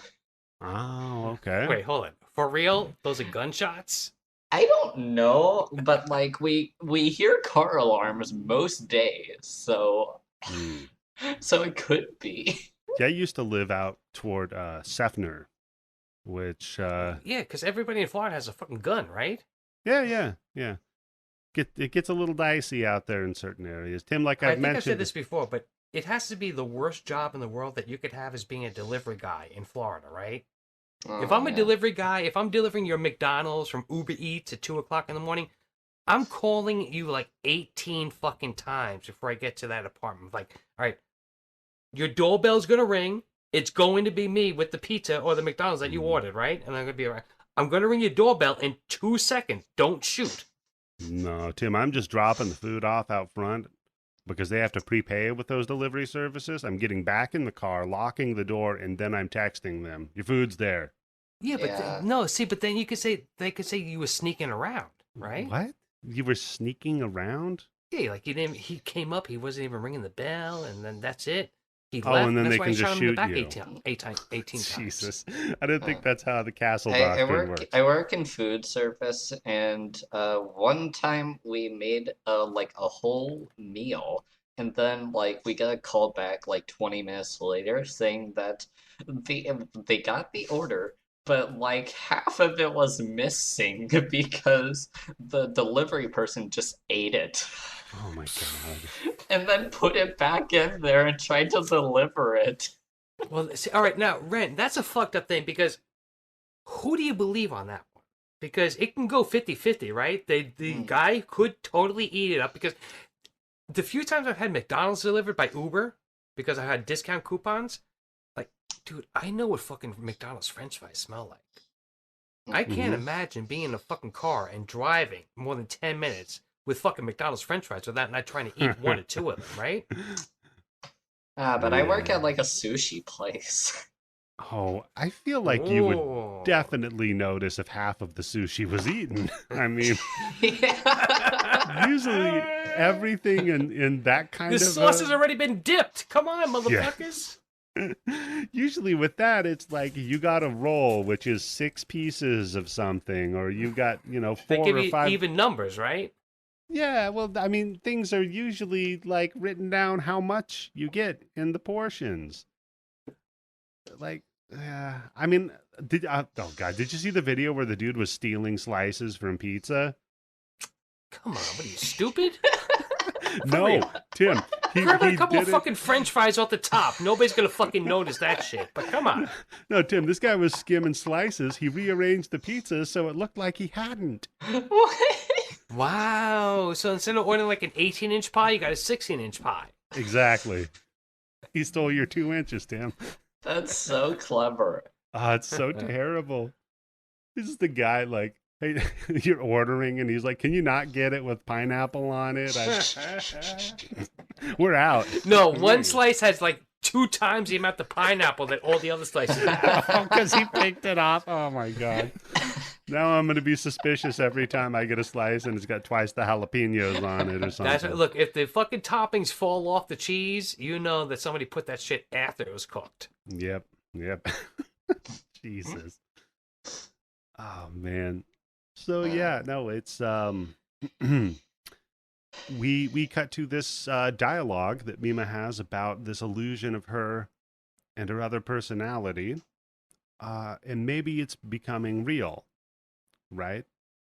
Maybe it's escaping her and taking up sentience elsewhere. But then we cut, and it's because she was actually retaking that scene that she flubbed before with the actress as the doctor. Mm-hmm. And they're like, wait, what? Mima, what are you talking about? You screwed up again. Stop improv. Yeah. And she looks over, thinks she sees the stalker again. Then he vanishes. All right, take 2. She wakes up. Another lunch with Rumi. She says, man, I feel like it's been forever since we had lunch again. Rumi says, hey, what are you talking about? That was yesterday. Yeah, We did this yesterday. Mima says, wow, was that real? and you see her clasping this cup of tea in her hand way too hard, and it shatters, right? And it cuts her hands up. She's bleeding, and she looks down at her hands, and she says, "Is this blood real?" Rumi is like, Mima, what the fuck? Yeah. Hey, Mima, are you cool? Do you need a day off? I mean, something. Do you need a mental health day? At that point, she needs her vacation, right? Yeah. Work-life balance, ladies and gentlemen. She is fucking it up. So, she's looking a mess. What does she do? What Rumi told her not to. She's reading her blog. She goes, well, I guess I went shopping today. But clearly yes, she that's didn't. right. This is the first time when she's reading that, and she's like, it says it, so it must be true. I think all it's the other part times she's reading it, she's like, what the fuck is going on? What the hell is up with this? But now, when she's like, well, it said I went shopping yesterday. I must have gone shopping. I think it's shopping. I think it's part that, but I think it's also like she would have rather had that memory of going shopping today. Like the blog is actually telling her selective memory. Okay, yes, all right. The easier thing to believe. Yeah, the easier thing to believe, and the blog's life is better than her life. Finally. So now we cut to the movie, or sorry, the TV show. It's not a movie yet. And they're taking a scene where the detective and the doctor are discussing her character's illusionary self becoming real and potentially possessing someone other than her, which then kills all of the other models who are no longer of use to her. Her character, not the real her. Again, we're in some Lynch territory here. Well, hold on, Eddie. Does it say models, or does this? I think the doctor says she'll kill anybody who's no longer used to her anymore. I don't think it says models. Well, it does say that the person had killed 5 other models, and then says that that whoever it is killing people who were no longer of use to her. So well, it doesn't. in her story, her character is a model. So yes, yeah. So the idea, and we'll find out later that the whole thing was that her character killed models to become the number 1 model, right? Ah, gotcha. Similar to Misery, right? You want to be the number 1 nurse. So now, I was thinking about fucking Giselle.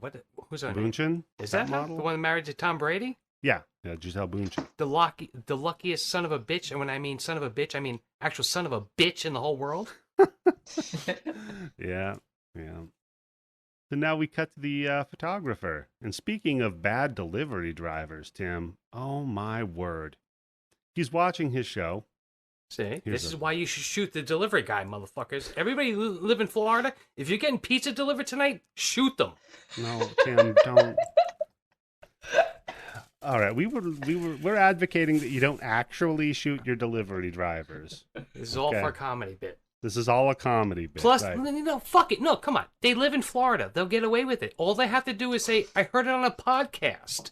And, like, the judge will be, okay, I guess you're right. Yeah, I guess so. Yeah, you know what? That sounds like it's a thing. Case closed. You got the Twinkie defense. Now you got the podcast defense. Yeah, the podcast pizza defense by Tim Yobo. You missed your calling, sir. You should have been a lawyer, Tim. Plus, if you want to stop the cops from coming to your house even faster, put some plates outside of your house on the street. That's true, yeah. Pretend they're mines. Oh, you know what you could do is you could put pizza under each of the plates, too. So then it's like a fun game. Hook some fishing line up and put like paper towels on it. That'll stop cars from coming down the street, too. We're probably giving advice to this podcast Own Me Mania. Oh, no, that's, yeah. Oh, no. They're going to come after you, Disregard Tim. They're not coming after me. So, yeah, photographer gets his pizza delivered, and the delivery boy, quote, drops the pizza on the ground. He's like, how much is the pizza? You're fucking weird. Then the delivery... Did you eat a slice of my pizza? Yeah. Did you eat... I'm going to count the slices, you motherfucker. If there's an odd number... I have my measuring tape. Hold on. Yeah, I need these. This is only 34 centimeters. Yeah. I ordered the 38 centimeters. I need a protractor here. I got to figure out the circumference of this fucking thing. So, no, then A delivery person gets a screwdriver and stabs him in his fucking eye with it. I'm like, ew, that sucks. He is a photographer, right? So where are you going to stab him? Go for the eyes, yeah. And then, well, after that, he gets stabbed 2 more times. First in the guts, then right in the nuts. Oh, God, yeah. Insult Hit him to high, injury. middle, and low, man. Yeah. And then he gets stabbed over and over and over again. And it's in front of a projector that's projecting her nudes. So this guy had a whole evening planned out with the pizza and the projector. Wow. Holy shit. I didn't even think about that. Right. Holy Christ. He's going to whack it. Oh, fuck. Because you know what you want to do? You really want to fill up on dairy and fucking bread. Well, if you took a Blue Chew, you can do that even on a full stomach, if you'll recall from our ads, Tim. Oh, that's right. But doesn't it give you heartburn? You probably. I mean, all that pizza is not going to help for sure. Yeah, Jesus Christ. But then we reveal that the pizza boy is her. It's Nima doing the stabbing and killing and such. But then she wakes up in bed, and whether it's from a teacup or a photographer, Tim, there's no blood on her hands. So maybe none of it happened. Just a dream. Well, I'm pretty sure that the photographer guy is like certainly dead. Yeah, well, we do find that out because she gets a call from her agent. Says, hey, did you hear about that photographer getting stabbed to death with a screwdriver in his eyes and then all over his dick and his body and everything? And your naked pictures were projected on his wall? Yeah, and she's like, no, go on. What are you talking about? So she's like, yeah, that's crazy. I got to go do something else. Hangs up. All right, well, I guess I better go look in my closet for a minute. She goes and looks in her closet, and there's a shopping bag, Tim. Mm-hmm. This is the one she dreamed about, right? Yeah, it's the one from her dream about the shopping that she blogged about, remember? That's right, yes. But then she didn't have a cute little outfit in there that she picked up, Tim. She had a bloody delivery outfit in there. I don't know. I like the French maid's outfit much better. Yeah. Well, you know what? Maybe she is still in the band. They were talking about keeping it casual, right? That was a pretty casual outfit. I don't know if she was relaxing necessarily in it, but yeah, she was doing some handiwork, I guess. That's, some people find that meditative or something. So then her doorbell rings, and she opens the door a crack, and it's a shitload of reporters asking her about how, hey, are you cursed? Because everybody that you know is fucking dying. They get their eyes stabbed out. Well, here's another nice little fucking detail that they have. When she opens up the door, she keeps the chain on, right? Yes. Yeah. Ren, Eddie, do you have chains on your door or no? No. I have a lock, deadbolt. but not a chain. You've never had a chain on your door? I have had one before. I currently do not. Okay. We had a chain on the screen door, but not the actual door. Okay, this is the first time I've ever seen where they have like a plastic covering over the chain. Oh, I didn't notice that. Yeah, I saw it and I was like, whoa, holy, because you can clearly see there's like 2 links on either side of the fucking thing with the chain coming out, and there's a plastic covering over it. And I'm like, that makes perfect sense because that way it doesn't fucking fuck up the paint on your door when you're opening it up, right? Oh. Yep. But what a little fucking detail to put into a fucking animated movie. Damn. Yeah, I didn't even know. Again, Tim, with your ability to notice inane details in films, man. Yeah, and let me tell you, I kept Incredible. looking. I don't think Japanese people have fucking salt and pepper shakers at all. I could not fucking find one salt and pepper shaker in this movie. No, Really could not annoying. find one. So yeah, she freezes because of all the reporters. And now we're back. One of them asks her, is there a love triangle between you and the screenwriter and the reporter and the Yeah. photographer? And guess what? He works for Fox News. Yeah. TMZ here. I would have just, what? No, I mean, if there was, not anymore, right? Like, now it's a love line And if because there was, it's kind of a callous question well, because that they're too, both yeah. dead. Hey, were you possibly sleeping with the two people that just got killed in murder most foul? No, man. It's cool. You can ask that. That's fine. You So did back, take nudie pictures, right? So anything goes. that's true. Yeah, we don't have to respect you as a we don't have to respect you as a human anymore. We can go ahead.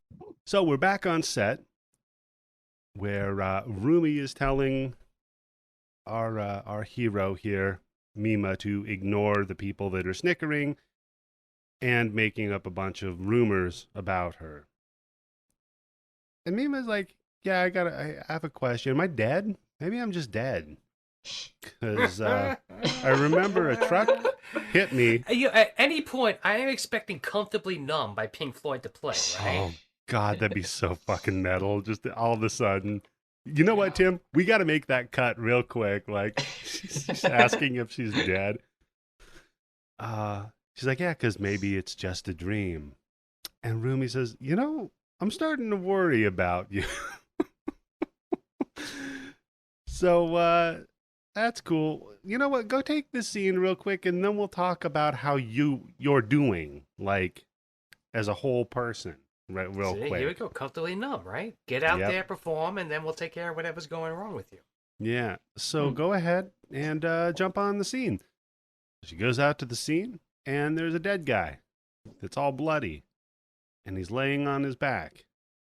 And there's a screwdriver that she's and he's supposed on a to circular pick up. Stage, right? Yes. Okay. Yes. All right. Yes. Okay. Very similar to the stage that she was on when they filmed the rape scene. And something that we're going to see later on.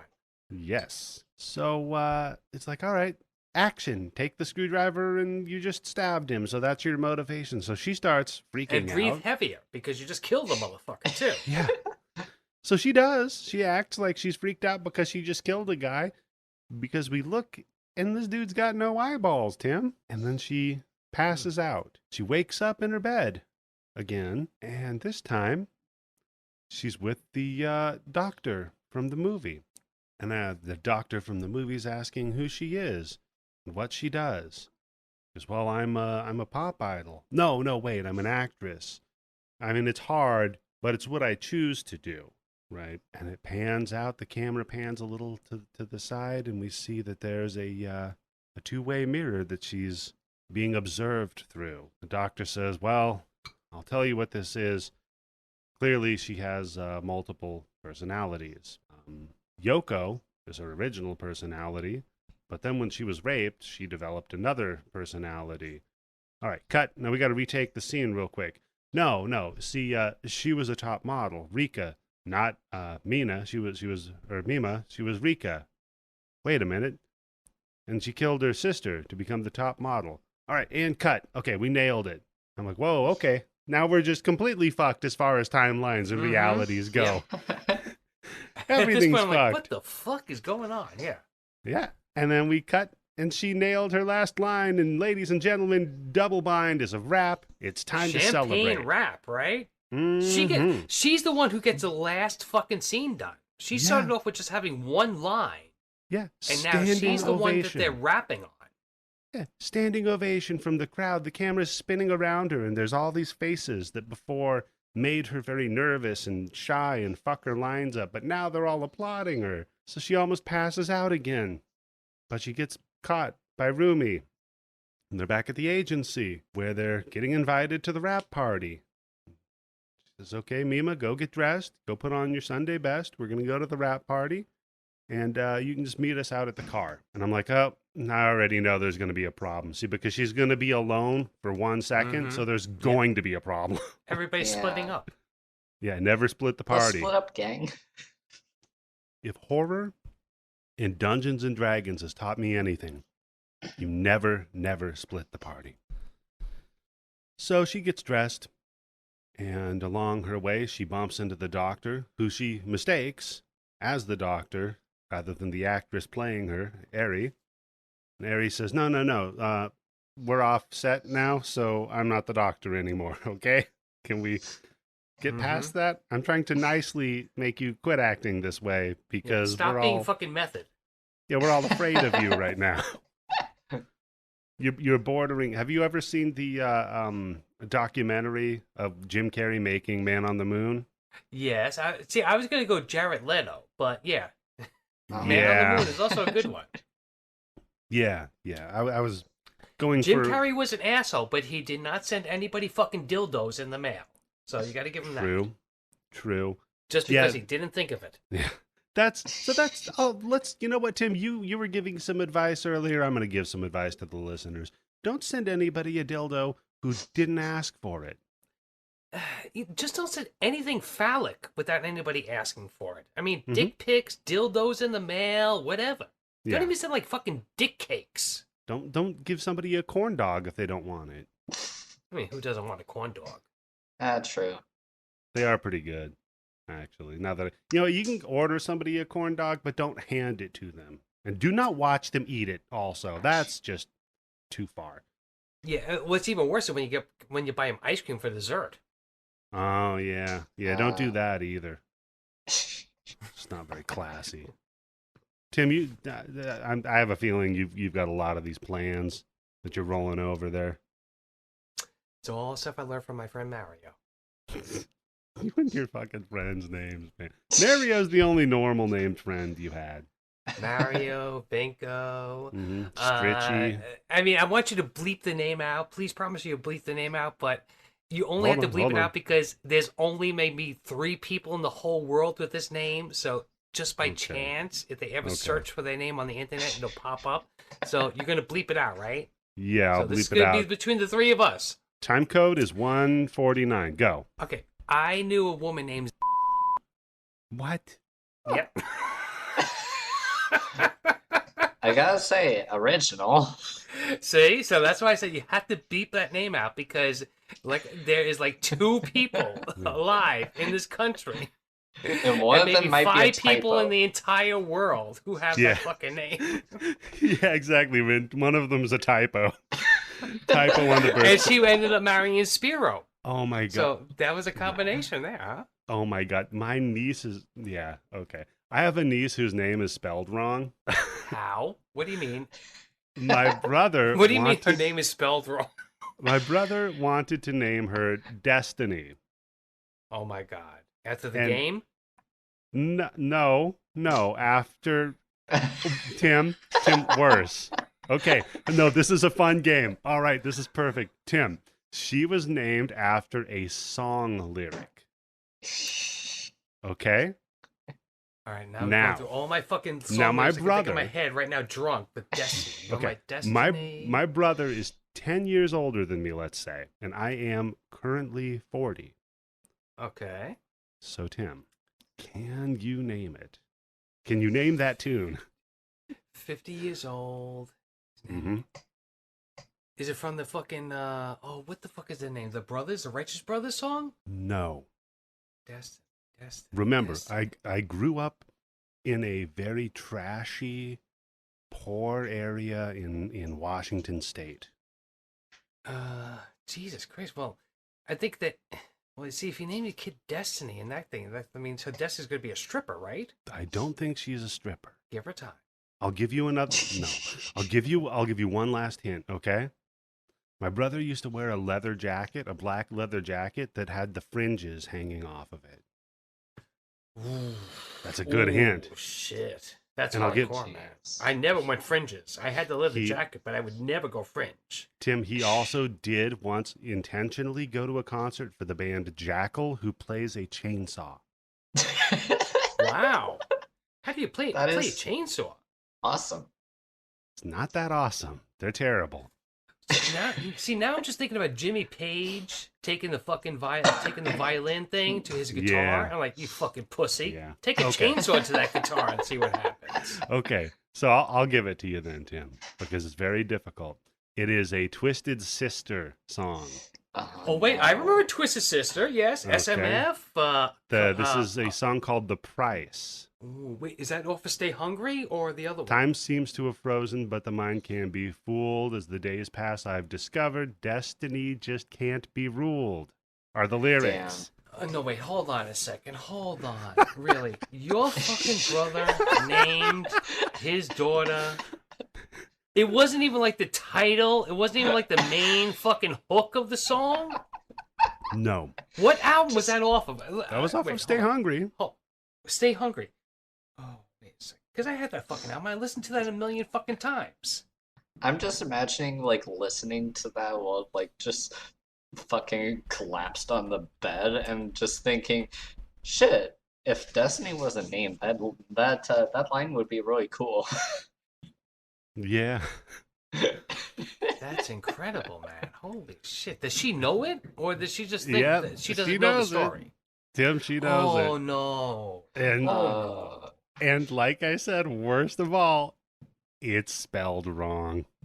Ladies and gentlemen, that's the stock that I come from. Thank you. So when they wrote down the birth certificate, okay, so what? nobody said, "Hold on, what year is this? What year was she born?" I don't know if I want to get that into it. Well, just like what, 90s, 2000s? Yeah, let's say 90s. Okay. So at that time, nobody thought it was like weird to spell that name a little bit differently? And like, wait, excuse me, sir, are you sure this is how you want to spell it? You know, honestly, the hospital probably should have said something. Yeah, right? They might not have known how to spell it, though. Double whammy. I don't know, Tim. Stupid ass hospital. I am not here to speculate, sir. I am just here to report the truth as it is. I'm assuming that your brother never listens to the show, right? No, okay. Of course not. And if he does, that's cool. He can, you know. Hey, look, if he listens to the show, I mean, he did it. Destiny. I mean, it's not. Hi, it's not brother. like I did it. Yeah, hi Eddie's brother. So, God, where the fun were we? We were at Mima got dressed. She bumps into the doctor, who she mistook for the actress. Yeah. Rumi and her agent are talking about how she's taking too long to get in the car. Rumi asks about her next job, starring in a movie. She's moving on up. Oh, yeah, but it's a little bit sketchy. I think the name of the movie is called Irreversible. I think it's called The Entity. And the only movie I could have picked that worse than The Entity was Irreversible. But that's it. It's a pretty good one, Tim. Yeah, it says, there's some sketchy scenes in it, though, but, you know, nothing she can't handle. And at this point, Rumi's like, kind of like, oh, okay, see, whatever. Okay, on the subtitles, it says some slutty scenes. But with the dub, it says some sketchy scenes. Interesting, because my subtitle said sketchy. Huh. Oh, so maybe the dub said vice versa, whatever. Yeah, so from what I remember last, they, like, split up. Have we gotten past that scene yet? When they split up? Yeah, that's what we were just talking about. So, they split up, and now Mima's coming down the hall, and she sees her stalker. Oh, yeah. Her stalker who rushes her, pins her down, and he says, look, man, I'm here to protect Mima. Mima says, wait, I am Mima. What are you doing? This isn't protecting. Like, what are you? And he goes, no, you don't know. Real Mima. I'm Me-Mania. You don't even know me. I'm on like a different level. Mima's going to be reinstated as the top pop star in August, from what I hear. Shut the Tim. Oh God, yeah. Hey, if he's he's not okay. This is a fun gray area because he's not the president anymore. So let's just say if you're playing Minecraft, right? And Donald Trump is delivering you a pizza in Minecraft, go ahead and shoot him.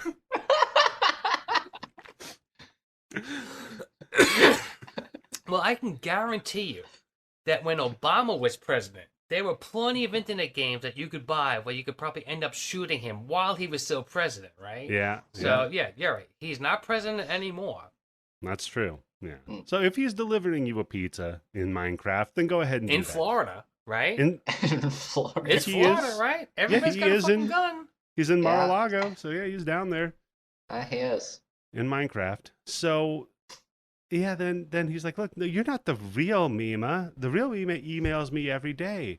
She's giving me all these cool missions about what I should do. And like she said, I don't know, I should go kill some people and stuff. And in fact, it says I should probably kill you too, by the way. She emails me every single day. Every day. And he says, so you're gonna die pretty soon. So he just got catfished, right? He did. Yeah, he did. Holy shit. Wow. Catfish, you hack. Yeah. No, yeah, I don't care what Neem went through. It wasn't anywhere as fucking bad as this, right? Oh my God. And then when we find out who's emailing him, it's exactly like catfish in some ways. I apologize, but yeah, wow. So anyhow, he's gonna rape her before he kills her. Because that's what you do. Yeah, right. So he's fumbling. I mean, to be fair, doesn't look like he's got all those magazines. He probably That's true. But then again, that's not her though, right? This is just some imposter. Sure. So I guess it's okay. See, yeah, this is the one that's less than, right? Yeah. So it's okay to do it. Right. Yeah. Right. He's compartmentalized her sexuality into a bad version of her, which it's perfectly fine to punish. Well, yeah, because in his mind, what is she doing? She's taking naked pictures of herself. Mm-hmm. She's putting them out, and like he said, he is tainting his angel, right? Yeah, it's almost like pissing the Madonna. on his snow. It's almost like the Madonna whore complex. Anyhow, yeah. Which, and funny that you said Madonna, because I read on the internet that Madonna used a part of this movie for one of her videos. Really? Yes. Which one? I don't know. Look it up on the internet. Okay, I'll do that later. Thanks, Tim. And if you I'm sure it's like are on interested, Wikipedia or IMDb, because that's like as far as I go researching. Can I tell you, I'm just gonna look this up real quick. Thank you so much. And can I tell you, this is a thing that I love about the show, is when we just don't even care that there are people that listen to it, and we're just having a conversation. I think that's why people listen to it, right? Because you want to hear the conversation. I think you're right. If we're gonna just go A, B, C, D through the fucking movie, that's boring. Mm-hmm. Yeah. Okay. So it's Madonna interpolated clips from the film into a remix of her song "What It Feels Like for a Girl" as a video interlude during her Drowned World Tour. Interesting. Okay, see? 10 points for me. I'll have to look it up. Maybe it's this rape scene, Tim. So. Oh, boy. I hope not. Was this playing in the background of fucking The Accused? Or vice versa? Hold on. Yeah, probably, Tim. So, yeah. And I do love this, though, because he starts fiddling with his pants, and she just, like, beats his ass for a second and gets away. So then he's like... the mind trap thing, right? Yeah? 9 out of 10 stalkers can't get it up when it actually counts. Yeah, that was a good one. Come on, you little dick, little pussy guy. What are you going to do? Come on. Maybe I don't think that worked with this guy. Oh, yeah, that's true. This is a real Blue Chew guy. So that's right. This is Blue Chew's audience right there. Exactly. This is their demographic, this guy. So they fight for a bit, and he starts ripping her clothes off, and then he goes back in to rape her again, but this time, Tim, they're on the set. They're on the cool round platform. And so he goes, the note I have is he goes to rape her, and she gets a hammer. She bashes him in the fucking head. Because I think you see him actually rip her panties off, too, right? Yeah. Yeah. He gets, yeah. Thanks, Tim. Just in case you weren't exactly sure what he was trying to do. Thank you, Tim. I forgot about that part. He rips her panties off. Well, no, because I'm like, come on, that's a little overkill, right?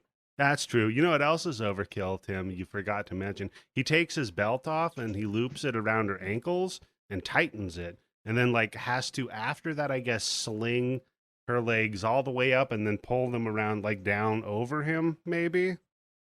Wait a second. Who's paying too much attention?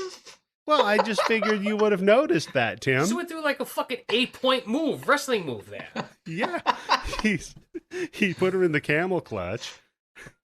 She reversed it, swung it into a figure 4, and then he gave her the old Bronco Buster. Oh, yeah, when he's not doing posters, he's got a side gig as a wrestler.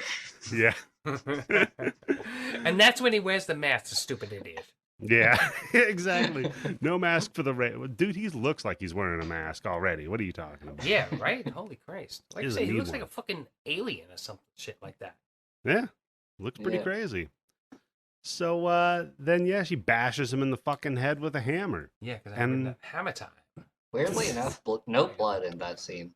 No, not at all. Like, because he's kind of got that whole, the Shape from Halloween thing where he feels no pain. He just continues. No, he feels it. Well, some of the first like shots that she gives to him, not so much, because he just like kind of shrugs it off. By the way, his voice is very fun in here too. There's another note that I have. Because he gets winged pretty good with that fucking hammer. Yeah. Yeah, I don't know. I think Ren has a fucking point there, because we've seen a woman get simulated raped on stage, all the other shit, but when she hits him in the head with a hammer, I don't know. I've never hit anybody in the head with a hammer, but I think that even if you like put half your strength into it, you're gonna get some fucking blood, because the scalp, the head is what bleeds the most on your body, right? Oh yeah. No, like the hammer just gets like stuck in his head. Yeah, it's stuck. It's already past the fucking head of the hammer. You see the core hanging out. He does have a fair amount of hair, though, so you know, maybe that's obscuring it. You know, so yeah, it soaks it up like ShamWow. Yeah. So then he stands then he's up. gonna get to the slap chop part. Oh God, I think he was going for the slap chop a little earlier. So he stands up though, and then he collapses to the ground. The lights come up. Chop. When's the last time anybody talked about that motherfucker? What jail is he in right now? Right? Because he doesn't have his own reality show, so he has to be in jail. Yeah, I think he did go to jail for like he was dealing drugs or something. Something that. Wow. I hope it's fucking ShamWow. They're selling like fucking crack or meth. Maybe, yeah. Because I just remember in the slap chop. No, the slap chop guy, not the sham. Or was it slap the chop ShamWow guy? And then That's he did the same ShamWow. guy. Yeah. I just remember in the slap chop ad, he was saying, "You're gonna love my nuts." That was yes, that's good. right. Because that was when it was like really cool to do all this like this jerking off fucking commercials, right? Because he had that, and then he had the shake weight. I don't know if that was cool to do jerking off commercials. Well, like implications of it jerking off, because you had this slap chop, right? You're gonna love my nuts, and then you had the fucking shake weight thing, which is like, come on, when that girl has two shake weights on both sides of her face, just going, that's pretty funny. Just like, come on. And then they had the. I don't care what time in the afternoon this commercial's coming on. I need 10 minutes. And then they had the audacity to have them always point it right at their face. Yeah, too, that's right. Which is so good. I want to see someone like do that and then hit their face with it. Oh God! Get a little too enthusiastic. Fucking bloody nose after it. Oh God. So yeah, shake weight is not responsible if you put it too close to your face. If you're too enthusiastic, we're not liable. So yeah, he falls to the ground, the lights come up, and she gets a standing ovation again. It was another scene, and everyone tells her that it looked so good. She did such a good job. Well, yeah, because his body is laying out the same exact way that when she was supposed to be killing in the TV show. Mm-hmm. Like 10 minutes ago, right? Yeah. So she did it. She nailed the scene. Only she didn't. Oh, she nailed it with a hammer. Wow. Yeah. Only she didn't, though, because then Rumi comes back to find her, and she's all disheveled and not looking great. And she's like, what the fuck happened to you? And she's like, I guess I was attacked. Let's go look in the theater. So they go in the theater, and no one was there. There's no creepy guy that she hammered in the head. So was she dreaming? Oh, well, Rumi says, all right, well, let's go ahead and drive away from here and get the fuck out of here. So they're driving off, Rumi and her Mima, and Rumi's like, hey, are you doing okay? By the way, again, I'm issuing a little bit of concern toward you. But then Mima's reflection, or not Mima's reflection, sorry, Rumi's reflection says, well, yeah, because you have, it's almost like three of them together in the same scene, right? Yes. The way they're showing it, it's like you see Mima, you see Mima's reflection, and then you see Rumi in the car at the same time. But you see Rumi through the reflection, though. You don't see Rumi directly. Yes. Yeah, but at one point, there's three people. It looks like three people on screen, even though it's only two. Yeah, Mima's reflection, and Rumi's reflection, which is going to be important later. We're bringing this up for a reason, I promise you. Because then Rumi says, well, "I'm hopefully taking." you watch this movie before you listen to this part of the podcast. Oh God! Yeah. Spoiler. I'll put in a spoiler warning at the beginning. Well, no, everybody, come on. 97. This is on you. So then, Rumi says to her, "Yeah, it's not fucking Goodfellas. What do you mean it's on you?" "Yeah, it's." So then, I think this is intentional. She doesn't say, "I'm taking you home." She says, "I'm taking you back to Mima's room." Yes, yes. In the dub and the subtitles, Yep. exactly same fucking line. I'm taking you back to Mima's room. And before we even get there, before we even learn what's going on, I'm just like, oh, this is going to be a problem. This is going to be a problem because Mima's room is the because chat room. at this point she should have taken a left, but she's taking a right. That's true. Because we get a little bit of a twist coming up here pretty soon, sir. We wake up in her house. Maybe. She calls her agent and Mr. T can't answer the phone though because his eyes are missing. And he's dead also. And he Would have been nice falls. if they put pepperoni over his eyes, right? Yeah. Yeah. And finally, Mr. T pities himself as he falls over onto the stalker's dead body that's also there. So Mima hangs up. The stalker and the manager are both dead. So, yeah. End the movie. Yep. End the movie. We roll the credits. So, Tim, what did you do? No. No, if only. No. So she hangs up because nobody answers the phone, and that's what you do. She looks around her house and notices, hey, all my fish are back alive. That's a thing that happens with life and death. And by the way, I guess my mom bought some new fish, so I wouldn't notice. Yeah, I did that with my daughter. She really? had a blue. Wow. Yeah, she had a blue beta fish that didn't make it, and so we replaced it. And then the next one didn't make it, and we're like, "Look, kid, I'm going to tell you the truth on this one, and we're going to do some bartering here. Let's get you something that'll live longer instead." The fish were napping. So you bought a turtle? No, we bought a parrot. There you go. Get a parrot. No, are you kidding? In this Don't fucking you want to house? put a fucking parrot in your will with like who has to take care of the parrot? No, Tim, you hear how much I talk. Do we need more people talking in this fucking house? Oh, no. Come on. on. Repeating what you talk about in that Oh, house. dear God, yeah. I could be implicated. They could interview the parrot as a witness. He if kept I had talking a fucking parrot, the only thing he would be talking about in Korean is Bingshin Sheki Yobo. So calling you an asshole? That's what that means. Yeah. So no, if they interviewed the parrot, it'd just be like he keeps talking about rape. I don't know what the fuck's going on. I'm just watching movies for a podcast. I swear to God. He locks himself in the guest room and talks about rape all day. I don't know what the hell's going on.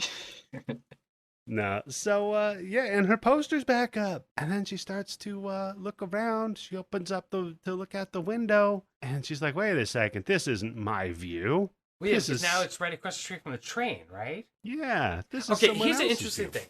Maybe I'm completely drunk and high, but in the beginning of the movie, when Mima's on the train, right? The first time that she sees, quote unquote, her double as the pop idol is when she's on the train, right? Yes.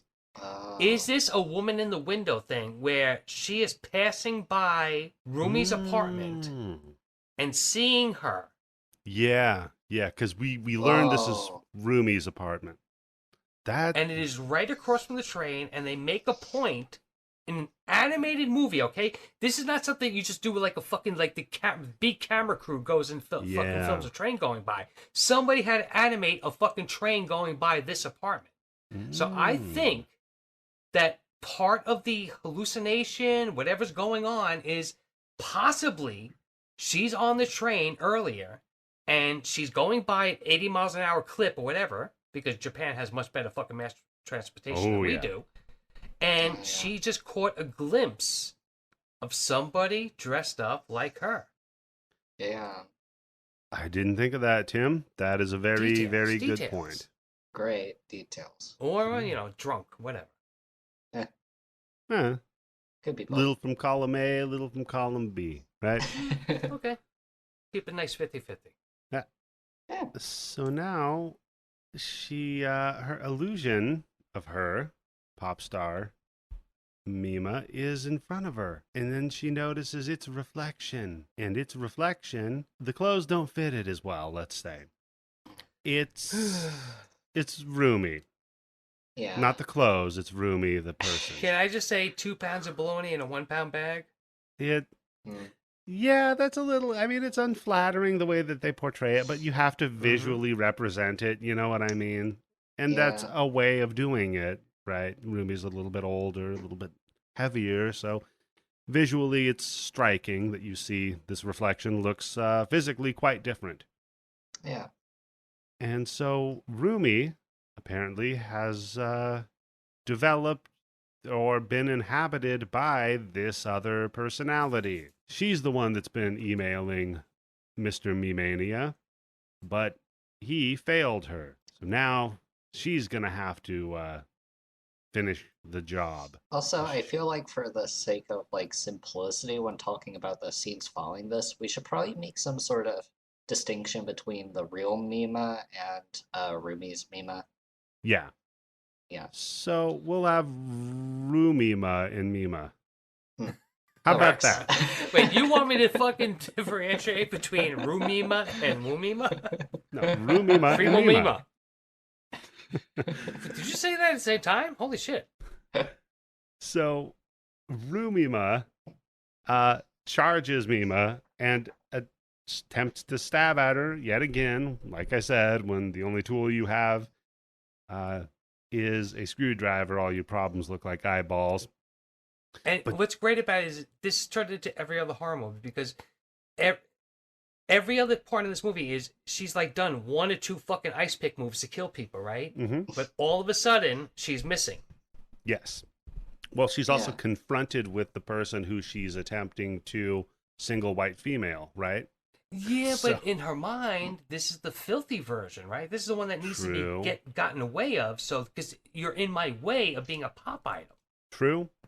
Yeah. Well, not to mention, I mean, Mima does MMA choke her ass for a second. She reaches up and just grabs her naked choke on her, right? Fucking throat real quick. Then, she gets stabbed by Rumima. Mima escapes out of the window and gets onto the patio, hangs off of it, falls onto a scaffolding, and Rumima floats over it with ease. So we have a little more of the magical realism still hanging out here. Yeah, wait, how does that work in the real world? I'm guessing that she just fell down there too. Yeah, it's like a Fight Club scenario. Yeah, you're right, Bern, because at one point when they're chasing, you see that it looks like she's skipping, but you see in her window reflection that it's Rumi, and she's breathing really fucking heavy. It looks like she's going to have a fucking heart attack. Yeah. So they have a fun parkour chase scene over the rooftops that culminates ultimately in Mima knocking away Rumima's screwdriver, where Rumima grabs an umbrella.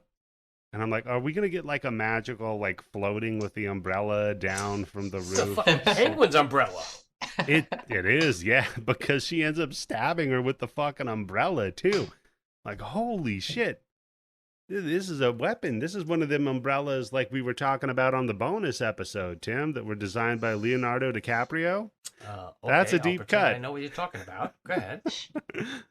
That was from our guest when we were talking about the Candace Files episode 3, how he likes to purchase designer umbrellas from Leonardo DiCaprio. Yeah.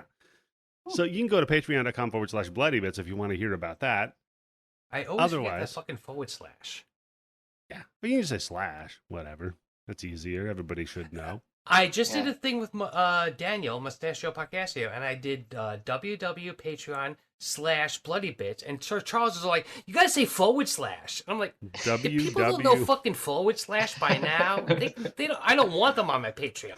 And yet you feel the need to bring out the www. Forget that there's 3 W's. Oh shit, that's what I did before. Oh fuck, I said 2 W's. Now I added a W. Oh, And wow. you also forgot the dot. You say www Patreon. Come on, people. Are you fucking? Wait, hold on. Are you fucking Mima? And you don't know how the internet works by now? I heard this internet thing is pretty popular. Okay. I love that you get on the pedantics of him saying it should be / and yet you've forgotten a W and a period. So it's fine though, Tim. It's okay. They also mentioned that I forgot a W. Okay. Good. Really, you need to record one just for me. I'll record it on my phone with my voice memo. I'll just play it right into the microphone. You know what I'll do is I'll edit clips of you speaking until it cuts it together to sound like you saying it the that's right like way. 82 clips. Holy shit. That's the more edits than a fucking Bourne Identity movie. It's more edits than I do in most of our podcasts. Or a Liam Neeson movie. Yeah. Liam Neeson going over the fucking gate where it takes 82 cuts. Yeah. Jesus. So we, speaking of cuts, man, we get to...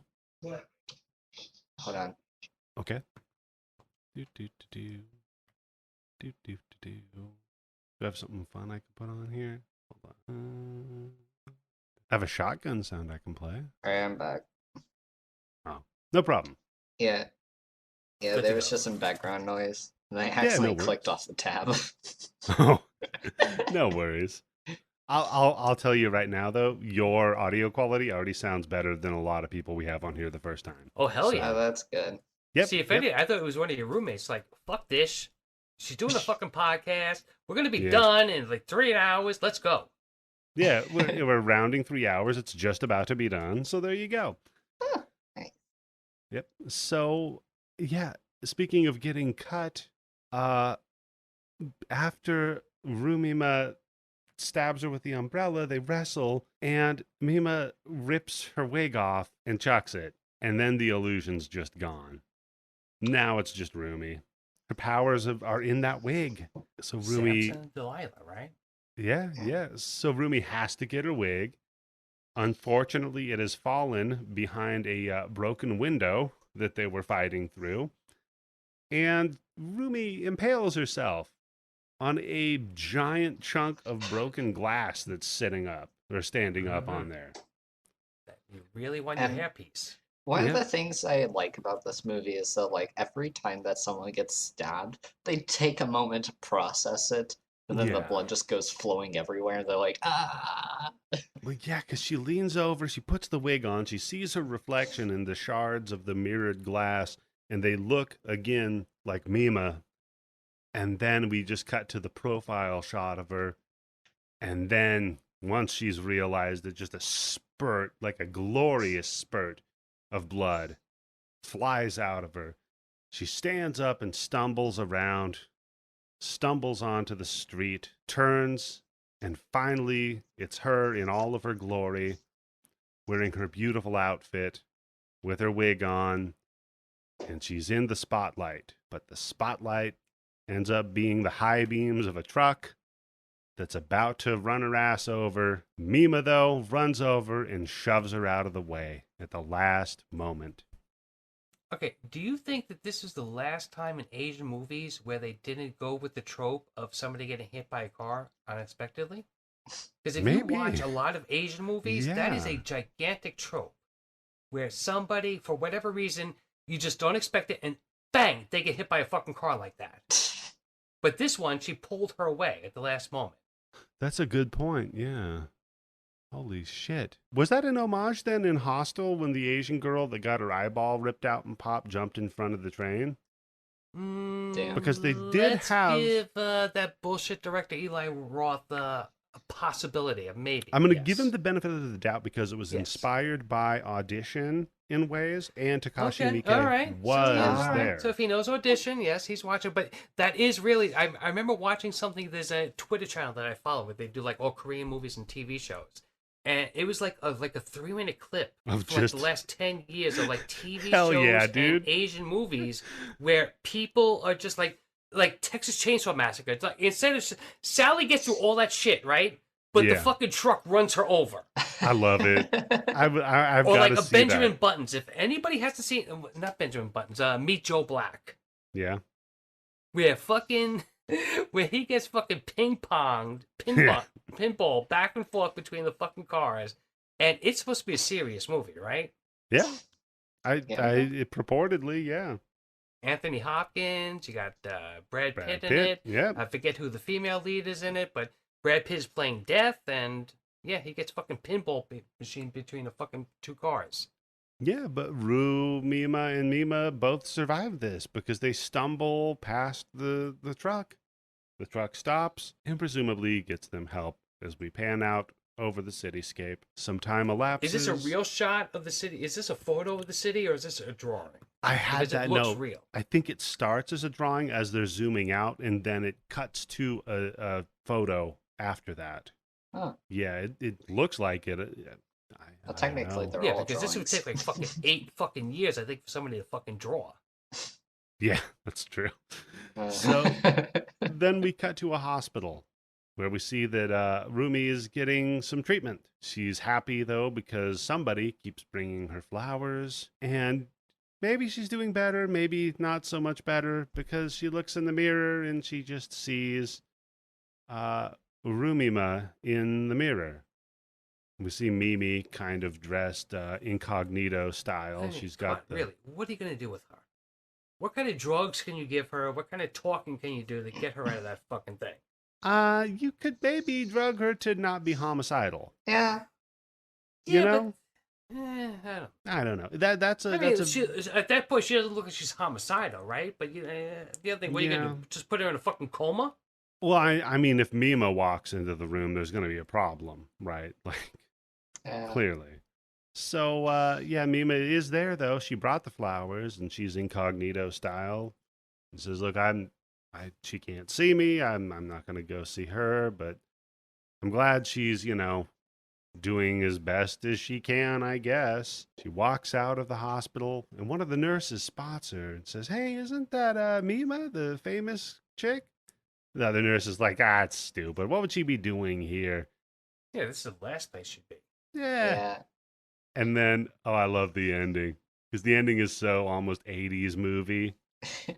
She pops into the car, sits down, pulls her glasses down, looks in the rear view, and is like, oh, I'm real. And then credits. Credits. And then my other thing that I love about anime is like the end credits music that they play is always like the coolest, most upbeat shit constantly. Yeah. Oh, and I love it. So Tim, what'd you think of the movie, buddy? Again, so far this month, I think we've been 3 for 3, right? With great movies. Yep. Nightmare 2 you loved, Sick Nurses you loved, and now Perfect Blue. You never saw it, but you loved it, buddy. Glad to hear that. I think I said with Bobby, this is the second time that I saw Nightmare on Elm Street Part 2. Mm-hmm. And with Brody, the first time I definitely saw Sick Nurses, because I definitely would have remembered seeing that. Oh, I would have remembered that one. Oh, man. That's one worth listening to as well. Jeez Louise. Rin, thank you so much for bringing this to us. I would ask you how you felt about this movie, but I think we know, unless we don't. Well, how do you feel? I mean, the first time that I watched it, that was like slightly underwhelming from what I thought it was going to be, but that's also just because I didn't get half of it.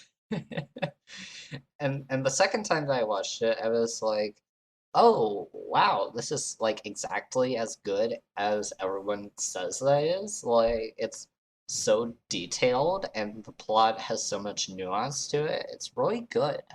Like, it's extremely good. And so I was thinking about this, and I brought it up to my wife briefly. There's another movie that kind of deals with this theme that came out recently called Cam, and it's about a girl who is a cam girl who then notices that her account is online without her, and there is some sort of a representative of her. Oh, yes. I remember seeing that, like, the little brief commercials on it, yeah. Yeah, that's terrible. Was that before Corona, or, like, came out during Corona? Before Corona.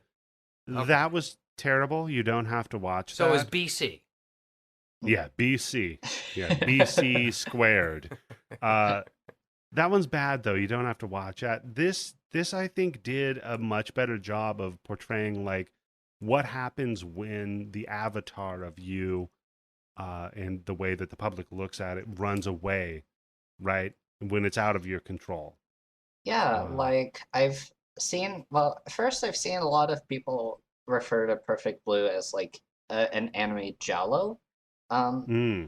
But something that I notice is that it's almost like a coming of age story in a weird way. Like, I mean, yeah, she's like 21, but the whole plot is essentially just a really convoluted way of like showing her transition from like being just this innocent little J-pop idol to actually knowing what's going on in the world.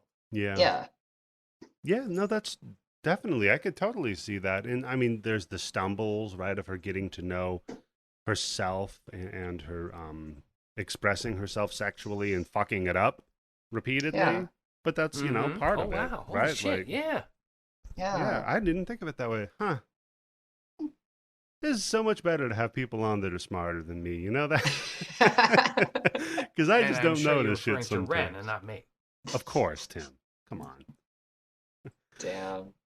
So I think we're good. I'm the details guy. I'm not the smart guy. Right. So I think we're good for covering this movie now. Ren, is there anything on the internet that you want people to pay attention to that they're not right now? Well, I did release an EP a couple of days ago. So let me look up the URL real quick so I get it right. No problem. Take your time. This is where you type in the URL. Come on, don't you know? This is so hard. Don't have Tim Yobo making fun of you about Tim. You have no room it's to from talk. the movie. No That's room what to Ruby talk. was telling her. She didn't know how to type in the URL. Yeah. I know. It's okay. Let's just be very Profile quiet. is just literally that, no dashes or anything, no spaces, just Lily of the Moon.bandcamp.com. lilyofthemoon.bandcamp.com. You just had an EP come out. What kind of music do you make? Like sort of like drum and bass sort of stuff. Oh, okay. That's cool. Yeah. And Tim, is there anything you want people to pay attention to on the internet other than what we're doing right now?